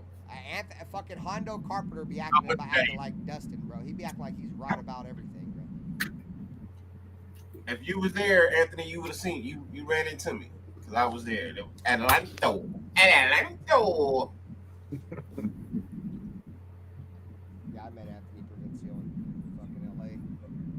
AP. Anthony's cool. Hey, look, when I do my shows, man, it's just my shit is food for thought and a matter of opinion. It ain't got nothing to do with nobody said nothing. It's just my thoughts. That's it. That's all it is. My opinion, my thoughts. I don't give a fuck about what the rest of these people say. They ain't the ones I'm watching and listening to anyway. I'm watching Stephen A's. You know what I mean? I'm watching the Raiders when they do their motherfucking podium checks. You know what I mean? Exactly, bro. I'm listening to what the general manager is saying. I'm listening to what the head coach is saying. I'm listening to what the offensive coordinator is saying. Bro, if I wanted goddamn Raiders breaking news and all that shit, bro, I'd be on the Raiders YouTube channel, motherfucker. Like, not on RaiderBen's channel. Like, I'm going to the Raiders channel. Then after the Raiders do they shit, I'm gonna slide over to Benther's shit because I know Benther gonna talk some shit. You know what I'm saying? Like, that's how it is. You gotta forgive me if I don't remember you, Anthony. I was high that day. If you ran into me, you knew I was high that day. Anthony ain't worth remembering, bro. He's I'll say this for some of the fans because I'm just like all of them. I don't really consider myself a content creator. I've been doing this for a couple years though now, but me, bro, all I ever had for most of my fucking adult life, as far as apps on my phone, was YouTube. I didn't have Facebook. I didn't have Instagram. I didn't have Twitter. I didn't have none of that shit. So I kind of did get most of my information from YouTube and content creators, but I wasn't like oh you know I mean done with the fucking shit. I was born at night, but not last night. You know what I mean? So I can kind of decipher who's who and what's what and what to take with a spoon of salt or whatever, however they say it. So woo.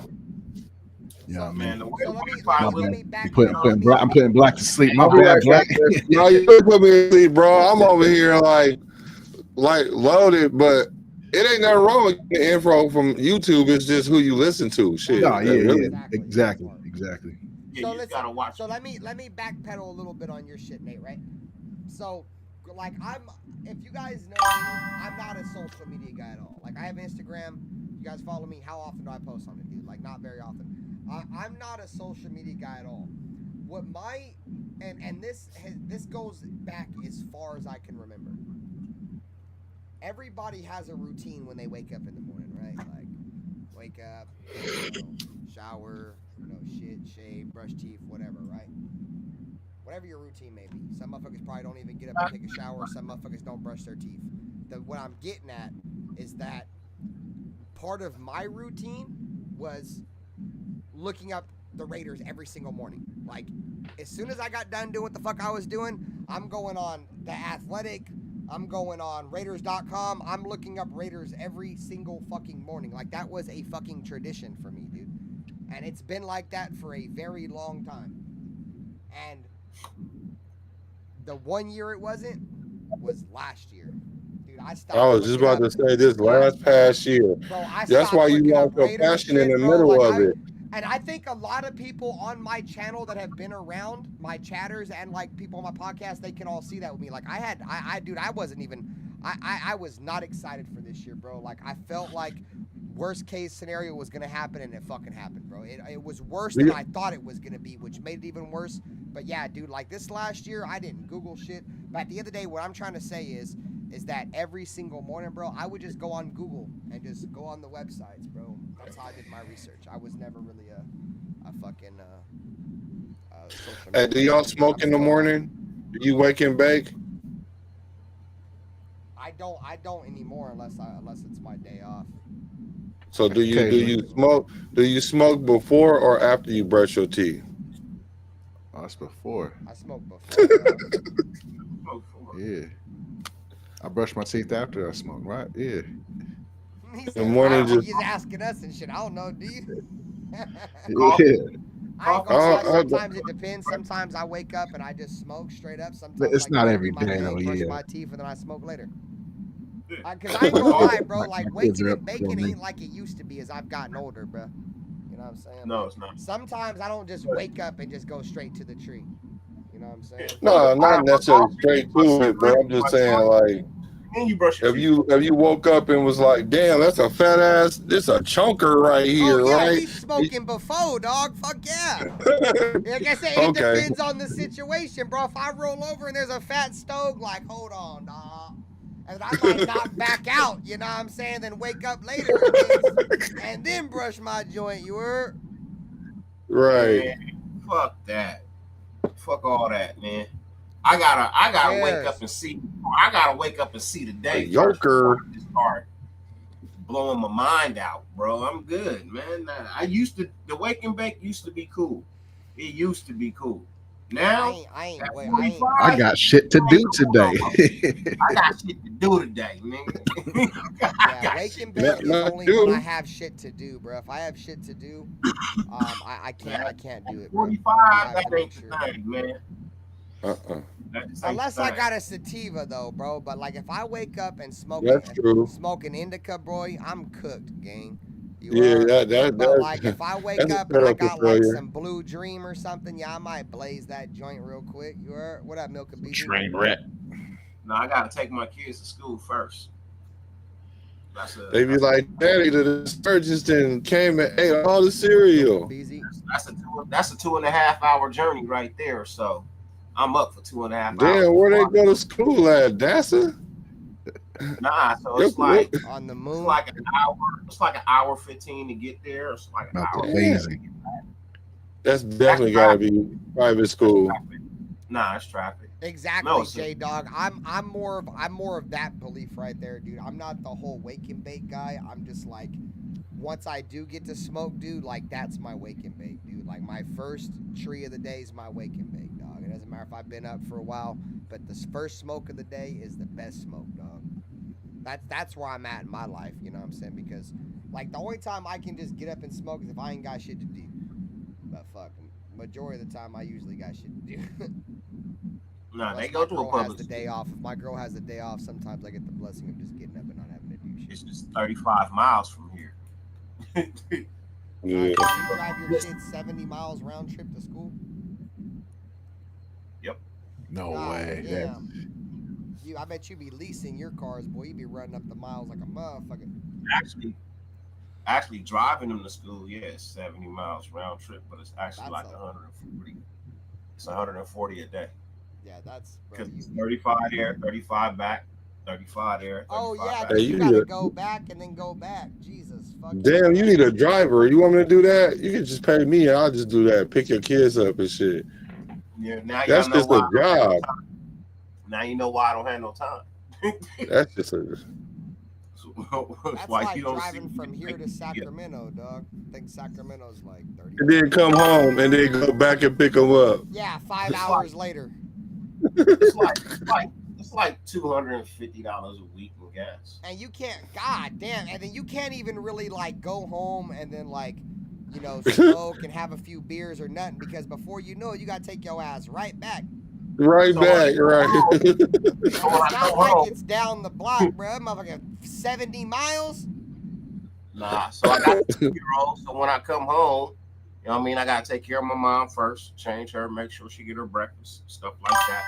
You know what I mean? Then I gotta play with the 2-year-old till it's nap time.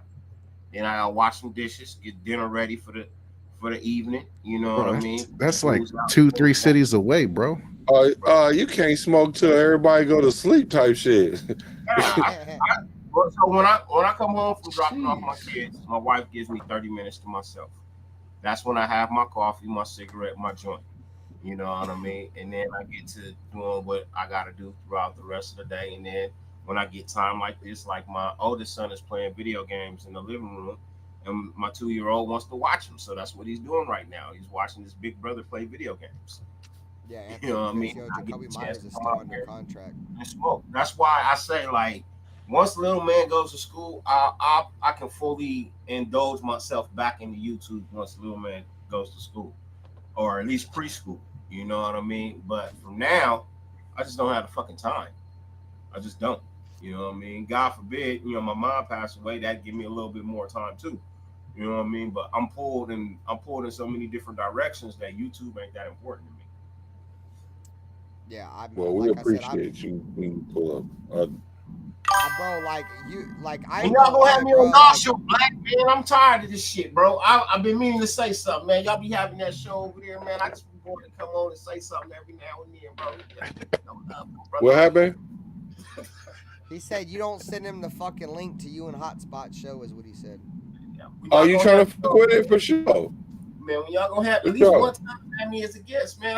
I be tired of being in. They be trying to send me the link, bro. But like I ain't gonna lie to you, bro. Like I'm gonna keep it all the way at being through with y'all, bro. You're a prima donna. No, We gotta pay you. I don't care about the Raiders enough to talk about the Raiders that much, bro. Like I We get gotta tired pay of Ben. talking about the Raiders in 30 fucking minutes, bro, because we suck, dude.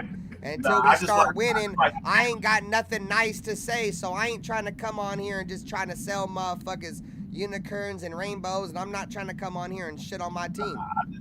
I like the show. I like the show. I like the panel. Oh, I'm You not know, saying I don't like the show. I I'm like just saying some of I the don't be things wanting to fucking like be on He a panels prima and doing donna. He don't shows. fuck with us. I'm not big enough yet. Nothing to do with that. Nah, I'm not. I'm just This saying. this time I've been next on year that show they'll before. fuck with me. I was on Well, there with This old buddy. time next year being like, hey, who's that this white time boy next that year was being up be here? like, I put that motherfucker on. Y'all motherfuckers didn't see black on my shit. We got the realest niggas over here. I'm gonna be like, facts. I'm gonna be like, yee. Hey, who's that white boy that was on that shit? I don't see him over there no more. That Steeler fan. Oh yeah, that's my funky white nigga. Yeah, pause. I got two of them now. Because Pizzle is my nizzle. So yeah, he cool as shit. Josh, you about Josh. Yeah, I remember him. I was up there busting Yeah, balls that one see, night. I haven't done a show with all of them because it's usually a Steeler fan, Cowboy fans, and 2 Raider fans. So we usually be going back and forth with it. I'm to the point, bro, like, until the Raiders start giving me something to talk about, bro, like, the Raiders be boring as fuck, dog. No, they exciting right now. Fuck no, they not. This is the reason why we always suck, because we start getting crowned off-season champions and shit already. I didn't say nothing about a crown. It's kind of exciting right now as you watch. I said it's exciting. You know what I mean? Right now it's kind of. Wait a minute, motherfucker! You was talking about how can you not be excited? We got Pete Carroll. No, I know. So listen. And when I talk about that, I'm talking about the what ifs, the expectation. Yeah, the expectations are exciting, bro. But I'm not trying to. Oh, I'm not tripping on that. I'm just excited that we actually making moves that make sense. That's all I'm excited about. Yeah, moves that make sense. Yeah, we done talked about that shit already. Fuck. Yeah, I feel you. And if it wasn't your show, I wouldn't have came on tonight. Like for real. Like. It's just because I like hanging with the guys, you know, locker room shit. Tailgate hanging. Tailgate shit. Yeah, this is my fun time. Yeah, tailgate. No, I don't know, bro. Like I'm just tapped, bro. Like I'm tapped, bro. Like that Antonio Pierce shit. Well, I'm not even gonna blame it all on Antonio Pierce shit. The Josh McDaniels shit fucked me up. That did it. Yeah, the Josh That did McDaniels it. fucked me up real bad. And then Antonio Pierce shit happened when I kind of had a feeling that was going to happen. That kicked me when I was already down. So, like, I'm still trying to dig myself out of this content creation fucking black hole, dog. Like, Yeah, because McDaniels messed up our Section 8. So we had to start all over type shit. I'm still recovering from the emails. What are you all talking about? Fuck. Hey, that nigga John Gruden looked like he want to come coach the Raiders so bad. Yeah. I don't want to come on this bitch with like too much optimism to the point to where it bites me in my ass, dude. Like, and that seems to happen more often than not. You feel me? Oh, that's the Raider way. Exactly. Motherfuckers talking about the Raider way. That's the Raider way. The Raider way, you want to know what the Raider way is? Is Pete Carroll never having a losing season in Seattle, then coming over here and having a 4-1 season. That's the Raider way, dog. I mean, that's hey, y'all hella mad, because that's why I asked y'all that what y'all thought the record was going to be, because if he fuck around have this losing season with the Raiders, I'm going to be like, damn. That's the Raider way. I mean, let's keep it real, dog. I'm going to be like, damn, homie. You used to be the man, homie. Hey. Used to beat Harbaugh down, homie, when it mattered, homie. What the fuck happened to you? Yeah. Yeah, and that's the reason why I'm not. And as much as I am excited, I don't want to get too optimistic. Too Are you my daddy? Are you my daddy? This nigga got our Section 8 took. He tried to save it when he was like, I got a house in Compton. Y'all can move with us. Nigga got foreclosed. Bankrupt. What year? I'm We trying just, to I be just part. said on my What is it? PS5. What's that state, bro? Missouri. I'm part of the Show Me state. The Raiders gonna have to show me, dog, before I. I feel you. That's we the new Show Me state. You definitely got to show me. I'm from the Show Me state now, bro. Josh McDaniel done broke my heart, dog. Like the Show Me Nation. Up for everybody. The Show Me that shit Nation. cooked my ass, bro. Hey, you can show up to the gate with Raider gear on. I need to see your ID. Who is you? Shout out to my boy Wild Turkey out there in the Show Me state. Boy, you were. I gotta see something, bro. Like, I would love to come on here, bro, and chop it up with you guys every single day, bro, and just chill. Like, I used to do that shit, bro. Like, Nate knows, Dirty knows. Like, Dirty, like, all of us, we were part of, like, a little network, dude. We were doing shows, like, every single day and shit, bro.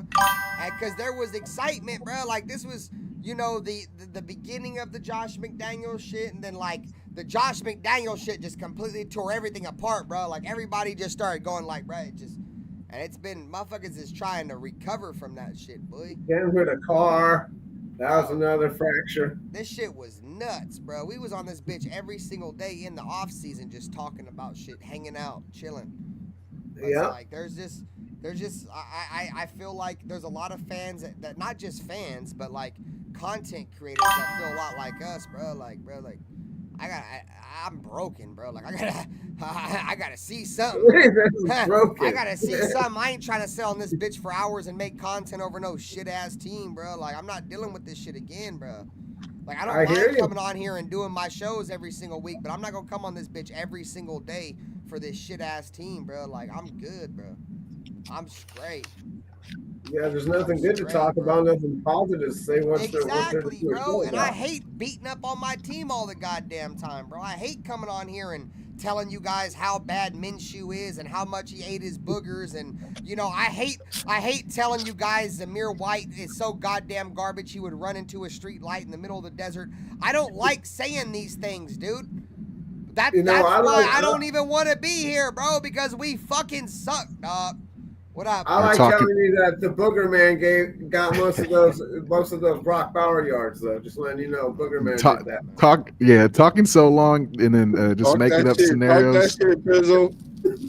Andre James is a third round pick. Yeah, you know what I'm saying? Running out of shit to talk about. He don't understand. It's like a spitball, but it's a booger ball, bro. Yeah, exactly, Joel Lee, and that's how I was as a content creator, bro. He said this year was so bad he didn't even want to watch the games anymore, bro. Like, that's where I was as even a content creator, bro. Like, I'm like, dude, I don't want to do a show, bro. Like, dude, dude, we are fucking terrible, dog. Like, motherfuckers trying to say we weren't the worst team in the league last year. I beg to motherfucking differ, bro. We were the worst motherfucking team in the NFL, bro. We were fucking dog shit, bro. You know what I'm saying? And last year, motherfuckers be like, oh, Ben's gonna shut his game off in the fourth quarter, last 2 minutes or whatever. You wanna know why? Because I didn't even want to watch the goddamn game from the goddamn kickoff, let alone the last goddamn 2 minutes, goddammit. When motherfucking the years before that, boy, we was sitting there panning them games out because you wanna know why? Because even in them years, the Raiders still had a shot. You know what I'm saying? The goddamn Raiders were eliminated after like 8 games, bro. We were done. Man, that shit was ass. Boy, that shit was garbage. Garbage. The worst fucking football season I've ever seen with my own 2 fucking eyeballs was this year, bro. And yes, I seen Art Shell 2.0, but I was like 12 or 13 years old. I don't really remember that clear. But this goddamn season was the most depressing goddamn season I've ever fucking seen with my own 2 goddamn eyeballs in the last 20 fucking years. Yeah, and what makes it worse is we fucking said we were gonna be shit right here. Right fucking here. When everybody was sucking that AP dick and drinking the Kool-Aid, we're like, hey, bro, pump your brakes a little bit.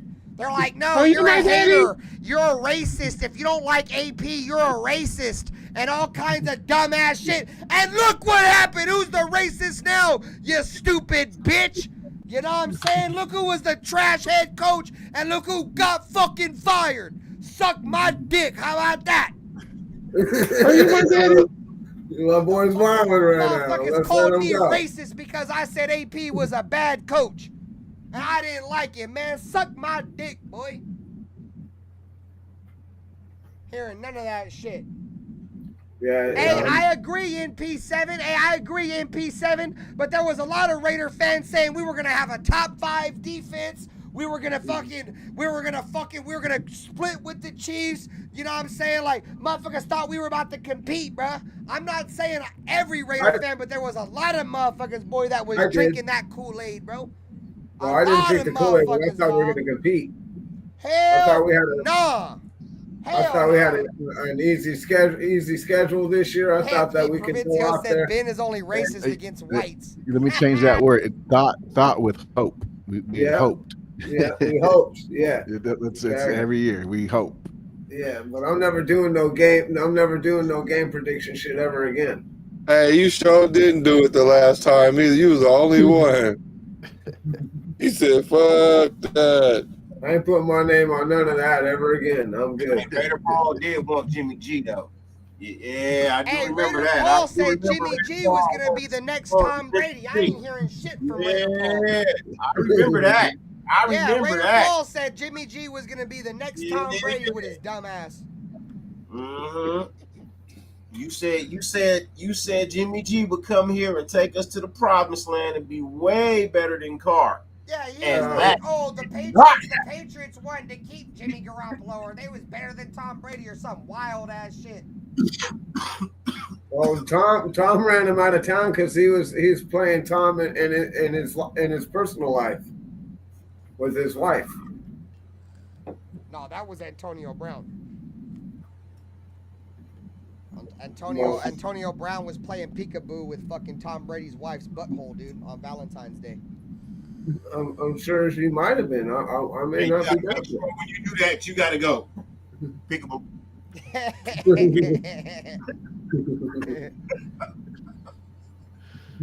That's hilarious. You guys are so insecure. You said you guys are so insecure. That's what. Hey, that's what the reports were that were going around is that he ran Jimmy G out of town because he was hanging out with his wife or something. So what? They not even married no more. It's his ex-wife. No, well, I mean now, but before I was talking about the Patriots. The reason why the Patriots ran him out of town. Raider Paul, I don't want to hear that argument about Minshew going to the Pro Bowl, dude. Minshew was a Pro Bowl alternate, and I seen Derek Carr go to a bunch of goddamn Pro Bowls he should have never went to. And I also just seen Max Crosby go to the Pro Bowl with 7.5 sacks and miss goddamn near half the fucking season, bro.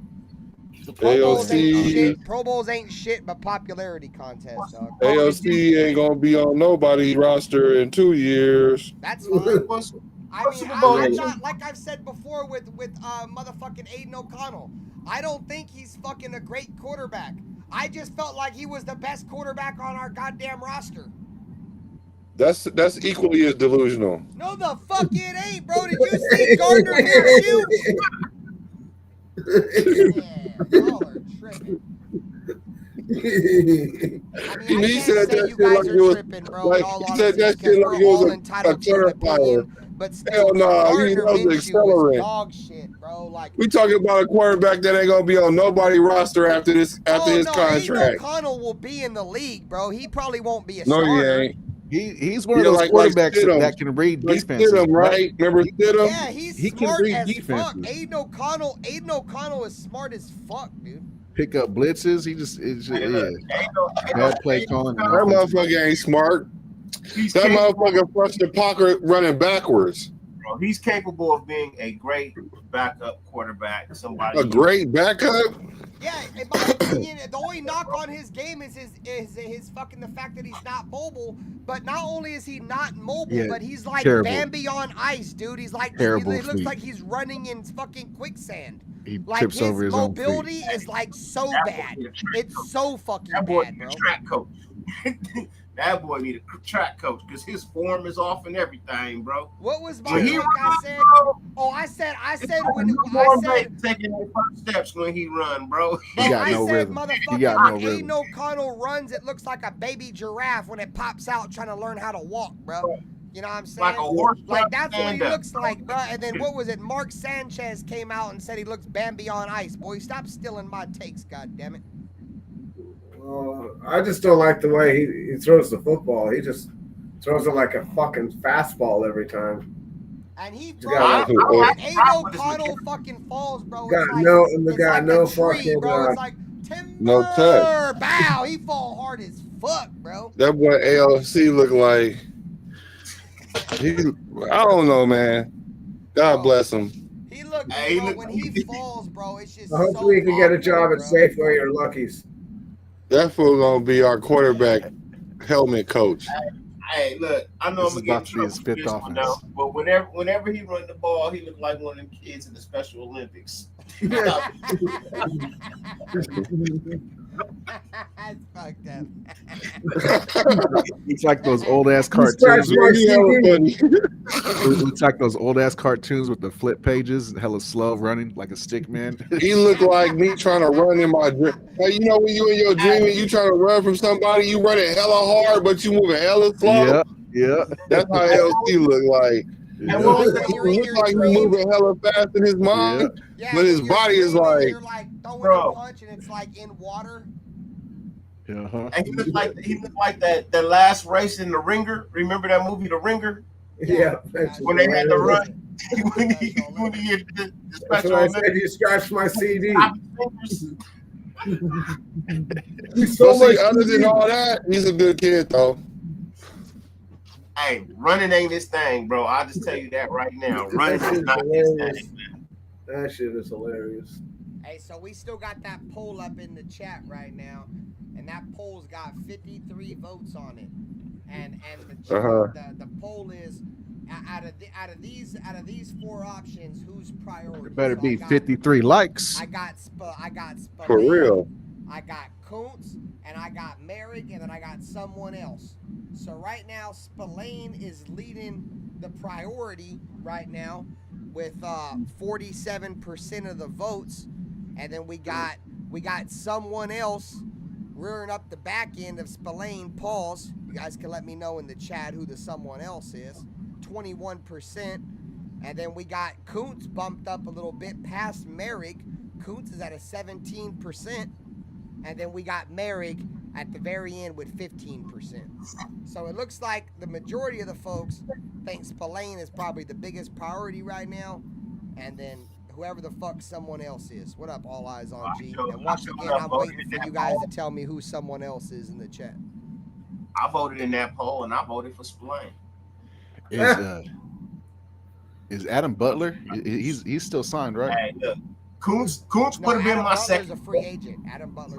That's a must. Let's bring up the list of free agents real quick, and then we can. Adam Butler is hands down, bro. That's not even a question. Oh no, I agree. I agree. We need to bring back Adam Butler.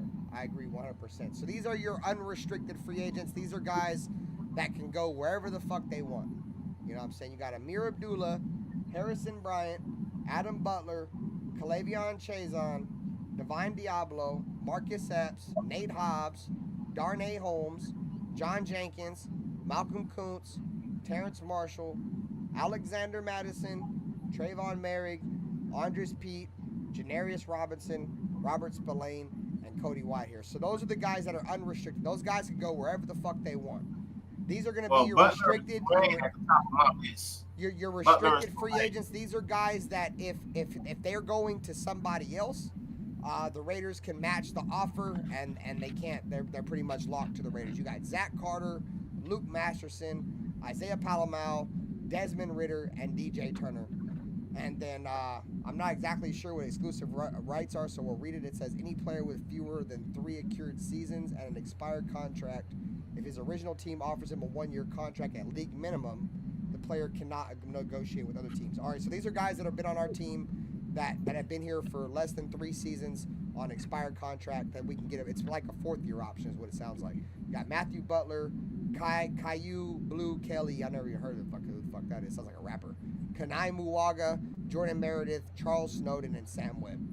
So we'll start with the unrestricted at first. And Nate, you want to talk a little bit about Adam Butler? You can tell me about Adam Butler. Any of these other guys you think are guys that we should the Adam Butler is the only one that deserves a bag, in my opinion, on that list. He doesn't miss games. He plays hard. He causes havoc, chaos. Everybody else, I'll take them all back, but for the low, the only one that earned their bag though, I think, is Adam Butler. I ain't gonna lie, I fuck with Adam Butler. I think he's gonna be 30 or 31 next year. We can probably get him for a cheap contract too, dude. I think Spillane earned his bag too, though. You know what I mean? I believe Spillane. Yeah, I see what you. I said the same thing earlier in the season, but he's hanging out at them Diddy parties, got his back broken. Look for all the same reasons you just said about Adam Butler. I could say the same thing for Spillane. He led our team in tackles. There's a lot of good stuff about it. Injuries, you know what I mean? Played through injuries. You see what the defense looks like when he's not on the field. You know what I mean? They're all in disarray. They're not in order. You know what I mean? So yeah, I mean, Adam Butler. Those are the two. Like if I got to take two off this list, then my two that I think they neck and neck for that bag. I think they both play to deserve that bag. Spillane is looking at like almost 20 million, bro. It's around that number. Per season? Fuck no, I'm not paying him that. Yeah, like 17 or something. Yeah, no thanks. I understand that. I understand that. Right. Hell to the no. He wants like 45 for 2 years or something. No. Maybe less than that, but something like that. I'd give him like 15 per year for me. I think that's what I'm in that range. I'm in the 15 range. Seeing for what he just paid for, I think 15 is a fair amount. He better take that, yeah. But even that's a lot. If he wants to be here, look, it also depends on if he wants to be here or not. Yeah, I think he does. I think he does too. And if the Raiders tell him, hey man, look, we know you deserve the 20, we'll give you 15, we'll put 5 and some bonuses, you know what I mean, some incentives. You can get up to 20. You know what I mean? And then next year, you know what the like button. So for me, it's like it makes sense. Adam Butler ain't gonna require a lot of money. Exactly. I don't think he will. Adam Butler's not going to require a lot of money. I think he'd be able to take a deal with us too, dude. If he likes what we're doing right now with Pete, and we brought back Patrick Graham, I think he'd be willing to. I think they both are. Divine Diablo is another name on this list. He's not going to get a bag, but I can see us bringing him back because, in all honesty, I really don't see any other team in the NFL taking a chance on him right now, simply because he can't stay healthy. You know what I mean? So I think that's somebody you can get back. I could see him going to like the Eagles or something, bro. I'm sorry, not Devon. I mean Malcolm Kuntz. Oh yeah. Same thing. I can see him going to the Eagles too. Yeah. Right. Anybody in your front seven that they can get potential out of, and they don't care about losing on, they're gonna take him. Yeah. Hey man, don't be sending our players to Super Bowl teams. I swear to God. Yeah. Nicholas Moreau, bro. Remember him? He's a Super Bowl champion. Hey, remember, man, you guys remember a guy by the name of Jalen. You guys remember a guy by the name of Jalen Carter that we passed on? That a lot of Raider fans were popping bottles and throwing it back to the 99, the 2000s over Tyree Wilson. No, if he was a Raider, he'd be locked up. He'd already be locked up. Man, I don't give a fuck about the what ifs. If my aunt was born with a pair of nuts, she'd be my uncle. Hey, look, if you're scared to go to church, if you're scared to draft a player, go to fucking church, dog. If he was a Raider, he would not have been playing in that Super Bowl. Man, if he was a Raider, he would not have been playing in that Super Bowl. He'd have been better than Tyree Wilson. Hallelujah. He'd have been better than Tyree Wilson. I promise you that goddamn much. That motherfucker, bro, Jalen Carter could be locked up, dude, and make more plays than Tyree Wilson because Tyree Wilson don't make no plays. So they'd be about equal, dog. Josh McDaniels would have ran his ass out of here. Chandler Jones would have fucking gave him I'd have remembered Jalen Carter in fucking Clark County Jail as much as I would have remembered Tyree Wilson on fucking Allegiant Stadium field, dog. I wouldn't have remembered them all, dog. They don't do shit. Fuck they do, nothing. Occupying space, boy. Occupying a roster spot, dog. I wasn't screaming Wilson. I just said I'd take Wilson. That wasn't who I wanted. I didn't want Carter, and I didn't want Wilson either. So I originally wanted Witherspoon. That's who I wanted, bro. I didn't think he was gonna get drafted as high as he did. I wanted that boy to look. I wanted Witherspoon, and then I wanted Carter, and then I wanted Christian Gonzalez, bro. And we had Christian Gonzalez and Carter sitting right in our motherfucking lap. Yeah, I wanted Gonzalez. I'll say it right now. That's what I wanted. I remember that shit. I wanted Ikadu, bro. That boy on fire over there in Baltimore, right? The boy over there in Baltimore, ain't that his name? Iduku, or whatever, man. You know, the African boy. You know what I mean? Matabuke? Yeah, there you go. That boy said Ikadu. That boy said Ikadu. I'm Ika Mouse. Yeah, there you go. You know what we're talking about. We're talking English. Yeah, I wanted Matabuke, bro. That's who I wanted. Man, I don't give a fuck about these other two. I know who I wanted in that goddamn draft. I did too, Jolly. Motherfuckers I was around, no, bro. I wanted, when the Raiders were on the clock, dog, I wanted Jalen Carter or Christian Gonzalez, bro. But yeah, my dude I wanted Witherspoon, bro. I wanted that. He was my number one dude I wanted in that draft, bro. That dude's been a beast over there in Seattle, bro. Big corner, Pauls. You know, 6'3", physical corner, not afraid to tackle, runs 4.3. He's got great ball skills. Pauls, dude's a great fucking player, bro. I didn't think he would get drafted where he got drafted, but the Seahawks did not miss on that pick, dude. That was a great fucking pick. They teamed him up and they put him opposite of Tariq Woolen, bro. Like, they got book-in corners, dude. Like, young stud fucking corners, bro, for a long fucking time, bro, the Seahawks. So, but yeah, man, that's why I'm saying, bro, like, I wouldn't be surprised, you feel me, like, Pete Carroll loves defensive backs, bro. Like, he loves DBs, bro. Like, if that, he may fuck around and take that corner, bro. You know what I'm saying? We'll see. I mean, if you look at the history of him in the first round, bro, typically he likes to go like defensive line and secondary, bro. Typically when he was in Seattle. So, I mean, I don't see, you know, one of those top defensive line guys there. That Abdul Carter guy or that Mason Graham guy. I just feel like they're too good. They're gonna get taken before we get there. Russell Wilson wasn't a first round pick, was he? No, he was a fourth round pick. Yeah, he was a fourth round pick. Exactly. That's what I'm saying. Like, you don't have to draft. Like, you build your defense, bro. Philly just proved it. Defense wins championships. We've been saying it for years. Yeah, Hurts. Jalen Hurts was a second round quarterback. Sucks. From where, Ben? From Alabama. By way of Oklahoma. And Patrick Mahomes was a late round first. He was I think he was a middle of the pack first, like top 15. He was like 10 or 11. If you ain't in the first three, he was top 15. Yeah, they traded up to 10 to get him, I believe. Hey, look, if you ain't top 5, the Bears had traded up in that same draft to take Mitchell Trubisky. The draft been on for 2 hours. If you ain't in the top 5, bro, you later in the round. You later in the round. Yeah, Patrick Mahomes wasn't on my radar. They But I'm just saying, like, he wasn't on the majority of the NFL's radar, dude. Yeah. That's what makes Andy Reid that much better as a coach, because he was able to identify that, bro. And sometimes it don't identify that, but he turned that into a Super Bowl champion, dude. A guy coming out of college, bro, that they said was a reckless player, bro, that they didn't think was they at the time they thought it was a stupid pick, dude. They're like, what the fuck? And he proved to be wrong, bro. But I ain't gonna lie, bro. Coaching matters. Coaching matters. You know what's bothering me, guys? You know what's bothering me, bro, is that a lot of people are like, oh, the Eagles put out the script to beat the fucking Chiefs. Dude, we put out the script years ago, dude.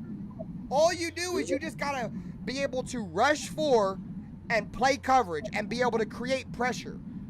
What the Raiders did that one year, what was it, in 2021?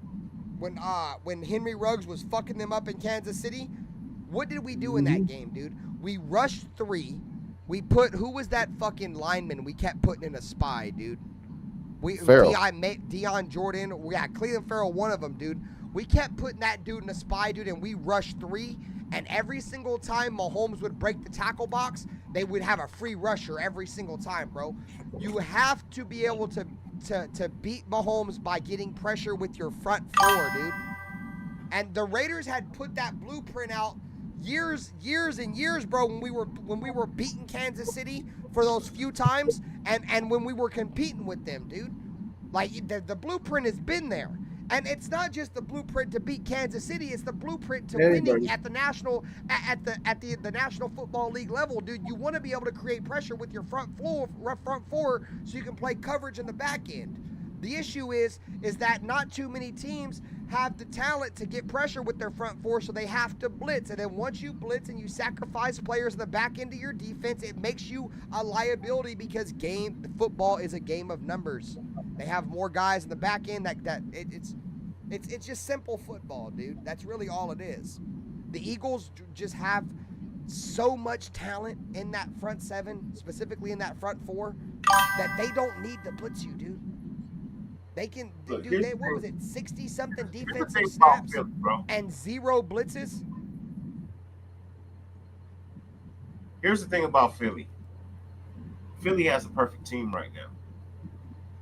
Philly has the perfect team right now, bro. Stacked. They have a good player at every single position. They don't have a great player. They have a good player at every single position.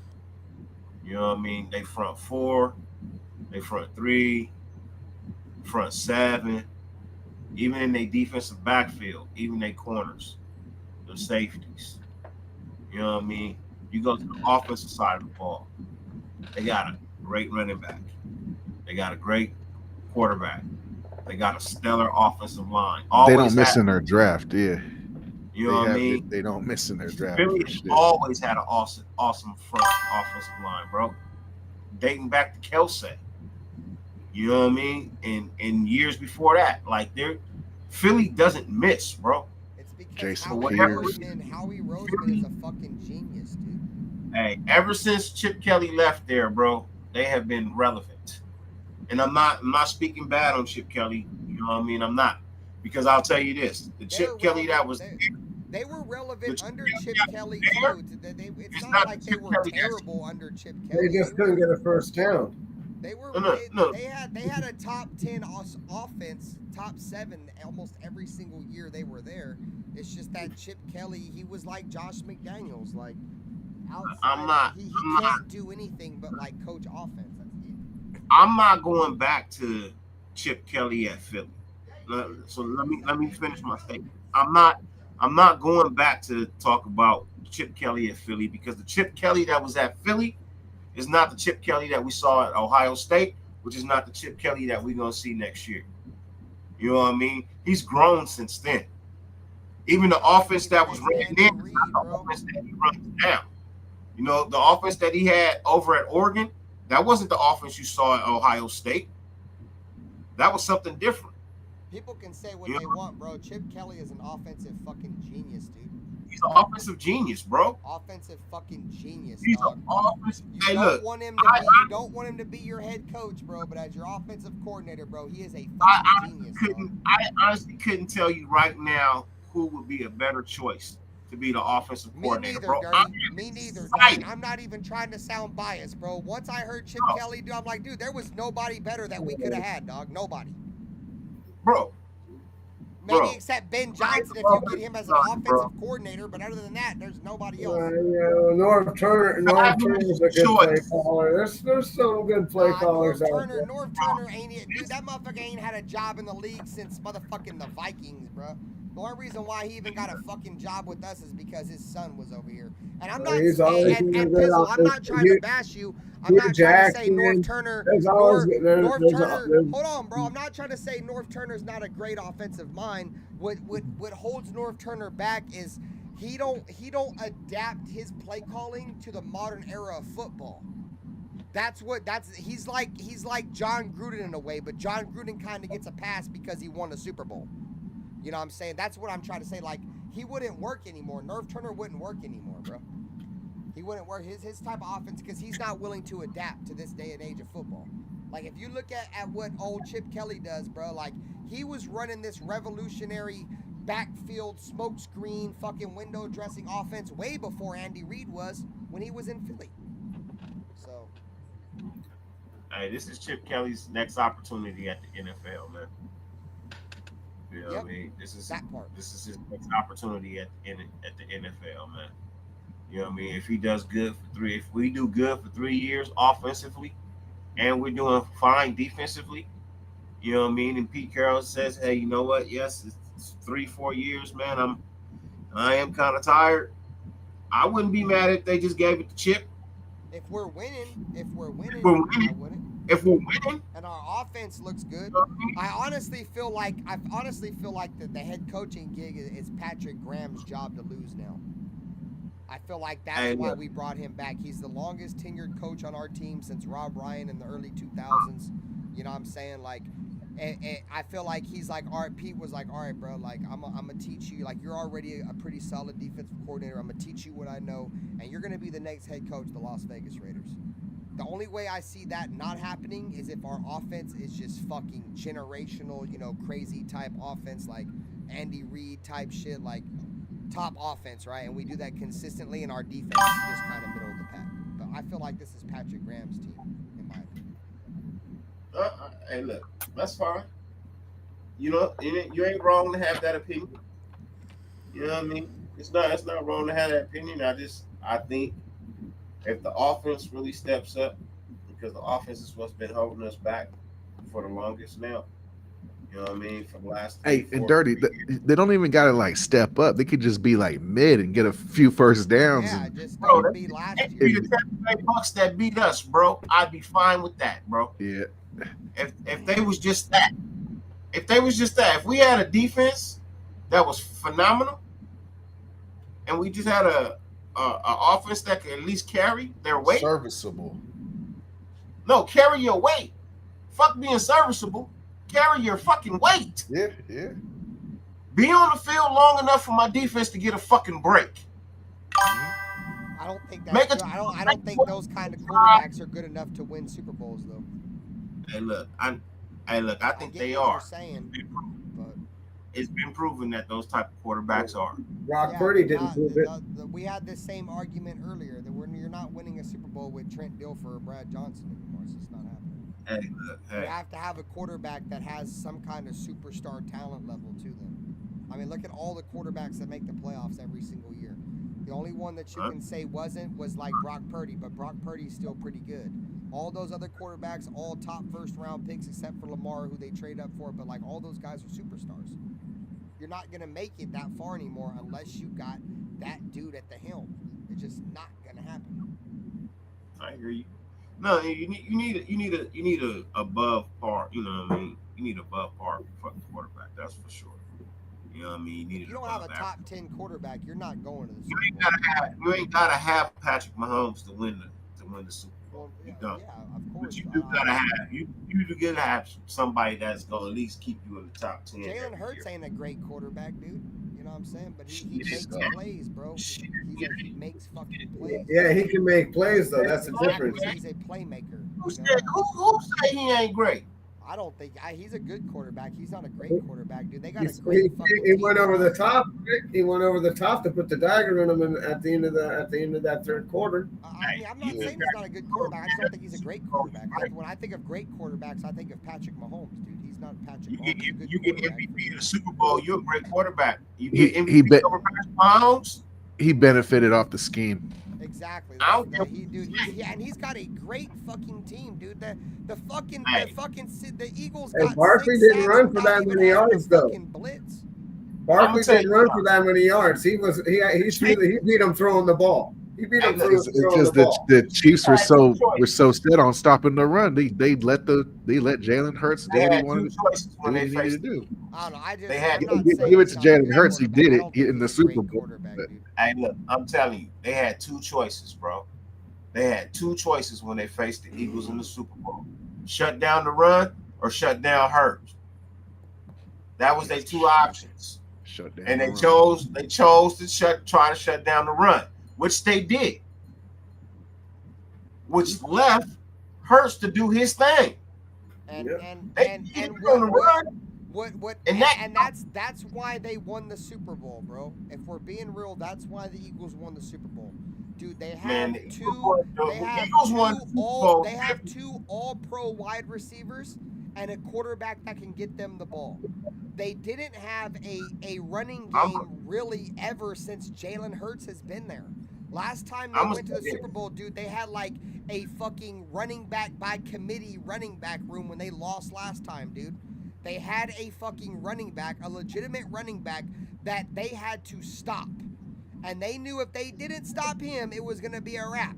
Well, guess what happens when you try to stop Saquon Barkley and you got two all-pro wide receivers, bro? Jalen Hurts is going to throw the football all over your fucking defense to A.J. Brown and Devontae Smith. I still don't know, to this day, why the fuck the Tennessee Titans gave A.J. Brown to the fucking Philadelphia Eagles. I still don't understand this to this day, bro. But yeah, dog, when you have A.J. Brown and Devontae Smith, dude, yeah, you're going to have a long day trying to guard those guys, bro, especially if you have to stop Saquon. That whole team should have got MVP, bro.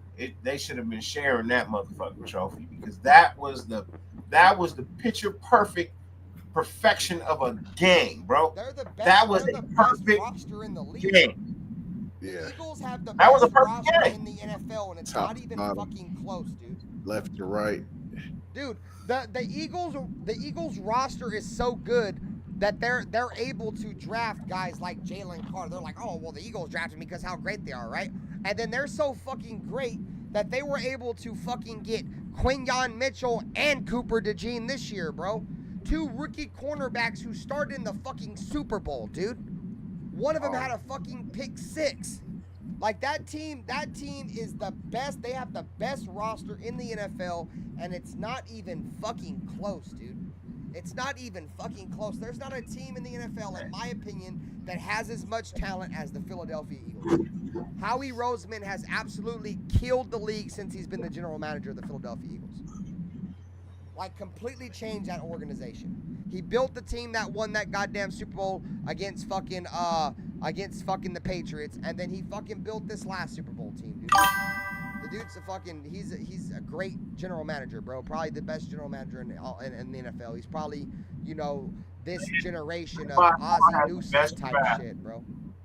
They've drafted the best the last 3 years out of all NFL teams, bro. They have had the best draft. Exactly, Alfredo, that part. They take best player available every single year. And that's from round 1 to round 7, bro. Yep. They have literally picked out the box, bro. And they make trades and move around. Bro. But yeah, good coach. All right, Dirty. I'm getting ready to get out of here anyways, bro. I gotta be up at 4. All right, y'all. Right on, Black. Right on, Nutty. Raider Nate. I should be live tomorrow night. We'll see. I have to work 12 hours tomorrow, and my daughter's birthday's on Sunday, so we'll see. I might go live. You guys will see it scheduled if I do. If not, you guys know what time it is, man. Go Raiders. If the moderators... Raiders. In the chat, man, I appreciate you. Go subscribe to my guys. You guys know what fucking time it is. Go Raiders, and we'll catch you guys in the motherfucking... I'm a Raider, though. Raiders.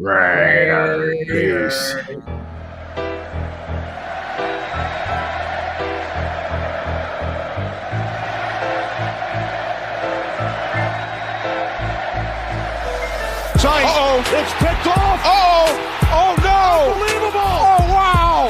Incredible. Chandler Jones and wins the game for the Raiders.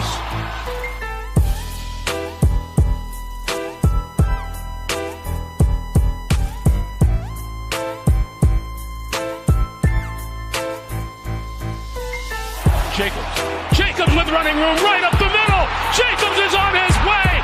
The Raiders are going to win this game.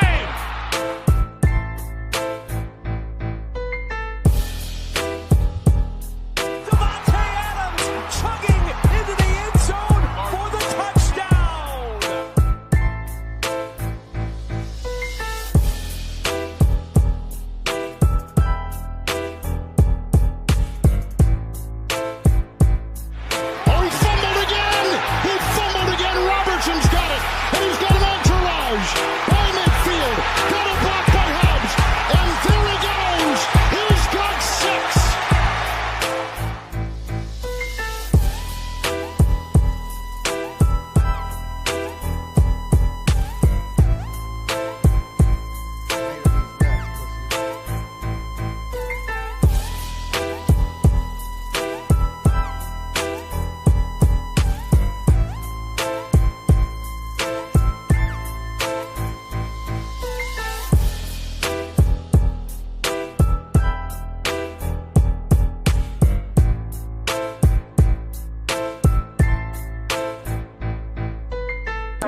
when you have great coaches, then after you have great coaches, you get great players.